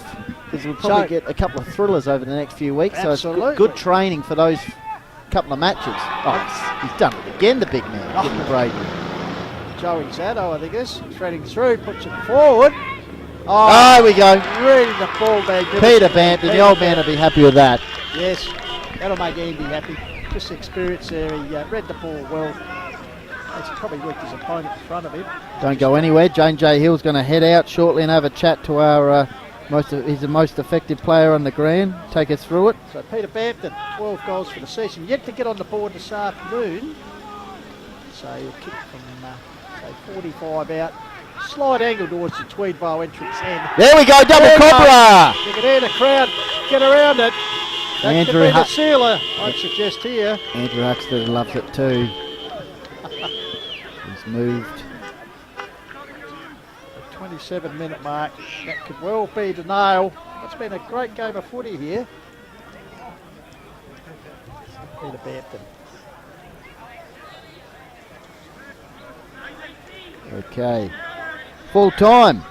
Harndorf 9-13, Mount Lofty 7-5. Oh, they came back to Yep, for the so Devils. that's it for the Devils. Chunga 16-14, Nan 11-7. So, ball comes out here to Bampton. The last goal kick has a touch of the fumbles. Heavy tack there by Grouch. Bampton perhaps fumbling the ball there, but lucky to get away with a free kick there. He probably should have grabbed the ball. He would have got hit in the noggin, but as it is, it's okay. So right in the cricket pitch area, Peter Bampton, he'll take all the time in the world, because the Tigers in ascendancy here, and time running out. There we go. Intercepted by Bruce. In fact, time has run out. And in the end, Lobethal getting over the line here by 7 points, Benny. Yeah, wow. 75 to 68. And Thriller. in fact, a bit of a stat for you. Okay. We've had a 7-point game, a 1-point game. Last week was a 2-goal game. This was a 7-point game. So call the Wild, specialising in bringing you the close ones. And it looks like Blackwood are going to finish 5th. So that'll be Uradler and Blackwood next Sunday. So the same 2 games on the same weekend. Replay. And Lobethal, Mount Barker next Saturday. It's a bit of weekend at Bernie's or Twilight Zone stuff in the Hills Football League finals. Yeah. There's 2 matches of the closing round today. Minor round will be the finals next week. Don't go anywhere. Jaden Jay's going to line up his most effective player. Good calling from Jaden too in the second half. So, interesting game of footy here. What do you take out of it? You get so close. Do you... we'll find out shortly, maybe. That'll be one of Jaden's questions. Hopefully he does. Hopefully he takes us through it with Mitch and Greg. But, is there things you change around or... Yeah, just be interesting to see how the 2 teams come out and approach it next week. Chunga 16-15 defeated Nan 12-7. So, game, set, match for the Rams. Yep. So, the dream of playing their first Division 1 final series has ended, unfortunately. 5-2 earlier in the season, the Glamour side, but unfortunately just missing out. Talking about Glamour sides, he's a Glamour player, Pistols. I thought you were going to say glamorous person. We're talking about Jaden Jay. Yes. Look at him, he's got it all. Just trying to keep the RM Williams boots dry from the mud as we go down to Jaden Jay, our most effective player. Thanks, Pistols. Here with Mitch Grigg, player of the match. Here's your beanie, mate. Thank you. Well, most effective player. Well done to Mitch. 3 goals for the game, mate. Just take us through the win. Yeah, obviously a tight game, and it's always a good contest against Mount Barker, and there's a bit better conditions than the last time we played them. It was torrential rain and gale force winds, so it was a good day today, and it was really rapid with the boys' performance to come back and get the tight one. And just take us through, obviously, a bit of sluggish start at in the first quarter. Just take us through the quarter-time huddle. Yeah, obviously they got the jump on us, but I thought we were in it. Our pressure was there and our intent was there. We just weren't executing out by foot. So, to the boys' credit, we stuck at it, kicked 6 goals to 2 in that next quarter. So, got us right back in it, and it was just a good contest from then on. Yeah. Just take us through some of the young players as well, mate. Cooper Luke and Jenkin in the back line. Just take us through their influence on the game and influence on the club. Yeah, Cooper Luke, he's a great character and he's a great fella, and come pretty close with him since getting to Lobie, and he's been awesome for us with his speed and his ball use. And obviously Mitchie Jenkin, he was unreal in that last quarter. I think he took about 4 or 5 intercept marks, and it really set us up back there. And just take us through your footy, mate, obviously coming from Nord, and just take us through how you got to the club and everything. So best mate's Jaden Riley, he was in my wedding, and he was coaching this year and gave me the call, said, "Do you want to come up?" And said, "Look, I'll give it a crack," and really enjoying Lobie, love the club. It's a really good family club, and they made me fit right in. And just take us through what you think of the level of the competition, obviously playing Adelaide and Nord, and just take us through the level of the competition. Yeah, I think it's a really good competition. Obviously I haven't played in the amateurs, so people compare it to being pretty similar to that. So, it's not easy. It's certainly not easy by any means, but it's a good competition, and the ovals are held up pretty well until the last couple of weeks. Yeah, and just lastly, just take us through, obviously, win-loss, and now win. Just take us through what the feeling is going to be like during the week and against Mount Barker again. Yeah, obviously, we've dropped a few games to probably the size that we didn't expect to, and that was probably lack of intensity and a lack of mindset. But with a full team this week, it was really good to get the win, and hopefully that takes us into some good form next week. Right, well, congrats on the Benny, congrats on the win. Well done. Nice, Cheers, thank you. Thanks a lot, Mitch. Cheers, thank you. Going to Jaden. Jaden delivering. Absolutely. Just love the way he takes us through those post-match interviews. Yep. All the questions, finds out in it. Mitch Grigg, what a... when you think about it, we're blessed. A bloke, dual McGarry medalist, Jack Odie medalist, running sensation. around, because as you said, Adelaide pro footballer. So just to can only benefit the competition, Benny, with... Oh, yeah, betcha. We got some class in this comp, Pistols. And Jaden's got to get back in the door. We've locked him out. Hang on a sec. It's all happening here, but trust you've enjoyed our coverage this afternoon. It's been another good game of footy, as we said, closer to the minor round of the season. It's Goldie's working the phones here just to get some updates and final scores before we go off air. But well, it'll be Blackwood in the elimination against Uradla next so Blackwood Sunday. Uradla replay today's game. That'll be next Sunday on the Call of the Wild from Callington Oval. So Tomia, you know where Callington is? No, he doesn't know. He will shortly. But just he will shortly. And they replay, and these two sides will line up again in the qualifying final, Lobethal and Mount Barker at Blackwood at this stage. Jaden's got some. Jaden, what do you got? Well, I'm just looking at the stats here, and you'll see the. He's been looking at the stats all week. So 7 point margin. So yeah, it's trying to look. I reckon it's the closest margin between the two teams since round 18, 2013. That was a 4 point margin. So yeah, the closest margin. 7 points. So since round 18, 2013, that was here. 36 to 32. It wasn't a very high scoring game. No.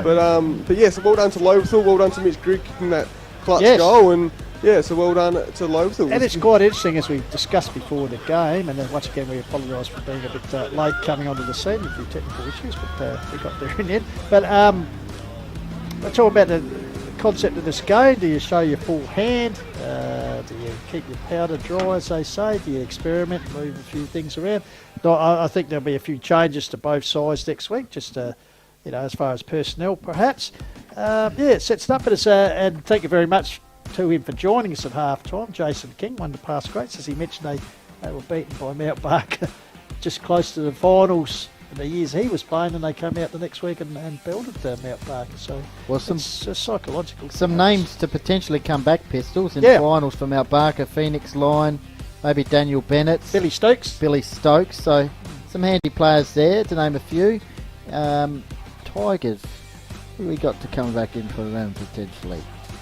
Well, maybe Matt Scroby, maybe Kai Turpin, Benny Curry, perhaps. Yes. And Mitchie Weeks, of course. Mitchie, all right. Mitchie texted in just and he said I'd be the first one picked. So thanks, Mitch, for letting us know that. Only joking. And we'll be back tomorrow, Pistols. Yes, we'll be back tomorrow. Don't forget, we'll get that to in a minute. But we're going to thank thank all our sponsors, of course, Sports Interactive, Filming Footy and Dartfish. HFL sponsors, very important. They'll be very much in vogue in the final series, boys, because Police Credit Union, West End at Sports Power Sharon, Courier Newspaper, Rossdale Homes, MAC and Closey Supermarkets. And of course today we're going to thank the Lobethal Club sponsors. Closey's, they sponsor everything, boys. So of course our man here, because you're a Closey's boy, aren't you? Sure am, Little Hampden. So what do you do? Do you stock the shelves? Or, stock the shelves and check out. Does the stats. Bits and bobs. Does. Chicken's going up, that's all. Does everything. Sorry? So any lettuces lately, Jane? Oh, I sold a few, but isn't there a certain time to buy a chicken though? And it's usually late at night when the price is going down. They use it could be in reduced stock. Maybe Benny. Right, is that what you're saying? Yeah. Right. From my days of doing. Well, there you go. If you're listening to this and you're going on the way home, just pop into Closey's and get a cheap chicken. In fact, mention Jade and Jay's name, and they might give you a discount. Yeah. We're Tommy here. Sponsors for Lobethal. Closey's, Thomas Foods International, the producer's looking at me with a grim look. GE Hughes Construction Co, Quick Copy, Loan Co, and Mismatch Brewing. No doubt the Tiger boys will be having a few of them. Not too many. Well, no. Maybe in a few weeks, Pistol. Yeah, but tonight they can celebrate. Okay. Oh, well, what more do you want? To go get a 6-pack of Mismatch Brewing, get one of Jane's. Oh, no, that's true. Jane's cheap chicken. I thought they were playing tomorrow. Sorry. Just settle up. Watch the showdown tonight. No, you're spot on. Now, from Mount Barker, Tommy, pay attention, will you? Fitzner Furniture, Mount Barker Crane Hire, Zancott Recruitment, and of course Turning Point Consultancy and Coaching. So we thank all those great sponsors, and of course we've got to thank the Lobethal Football Club here. Benny, it's great to be back out at the Valley of Praise, as we said, out here in the King Wing. Just a lovely place to call the footy from. So we thank them for the hospitality, because Travis Blundell. Andrew Huxter, of course. Oh, and Andrew Huxter, the star of the afternoon. Actually, he should have got the beanie, Jade. Right? Most effective for the Pigeons. Once again, Tommy Hills to our right, the man off screen. You can't see him, but he is actually the star of the show. Thank you again, mate, for your great work. Because James Davis, who every week braves the elements on top of the got a tan today. Yeah, so he's warming up for tomorrow. So as we said, if you can't get enough of this Call of the Wild, Jaden, don't stress out, because we're back tomorrow, the first of our Sunday sessions for the season. Hanson Oval, the big event on the HFLW calendar, grand final day. We have streams of the under-14 and under-17 girls matches. Yes. And probably around half-time, the under-17 will be adding the audio and bringing you full coverage of the senior women's premiership decided between Jaden's eager here. Urayla and Blackwood. So 31.3 is the average margin between two teams in the grand final. So should be an absolute cracking contest. Obviously, Urayla on the back of that goal after siren, Benny, last week at Hanson Oval. So it's a rematch of the 2020. Yes, where Blackwood got over the line by It's 24 points. Fourth season, and both previously won the title. So, Jaden, this could be a stat. One of them may well become the first multiple premier in HFW. Yes, yeah, exactly. Yes, well done, Pistols. So on that yes. note, Tommy, can we go out with some of the imagery and the visuals? All right. Yeah. So, thank you very much. As 1:30 we'll be on there, and we'll be joined by the voice of reason, Beck Northcott. So don't forget to join us tomorrow. So until then, on behalf of the team, Pistols, Goldie, Jaden J, thanks for watching us on Filming Footy. Keep chasing your goals, and we'll see you tomorrow, the Sunday session here on Call the Wall. Bye for now.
I got my scarf, got my old coat.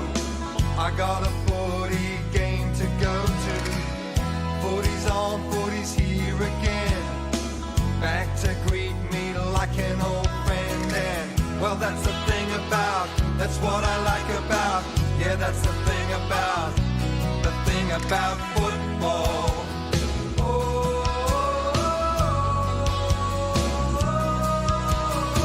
I'll meet a friend outside the ground. We'll argue over who's gonna win. He'll go for his team, I for mine. We'll watch him slug it out right to the end. And show me the crowd and I'll take my place. I'm hungry for the taste of it. And well, that's the thing about, that's what I like about. Yeah, that's the thing about football.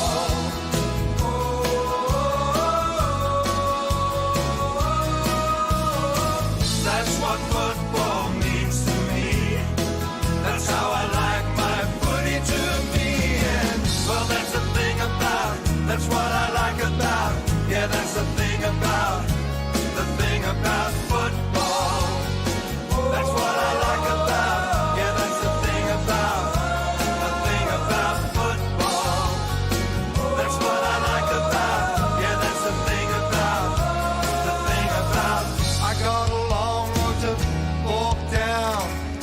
catch a tram to my favorite ground.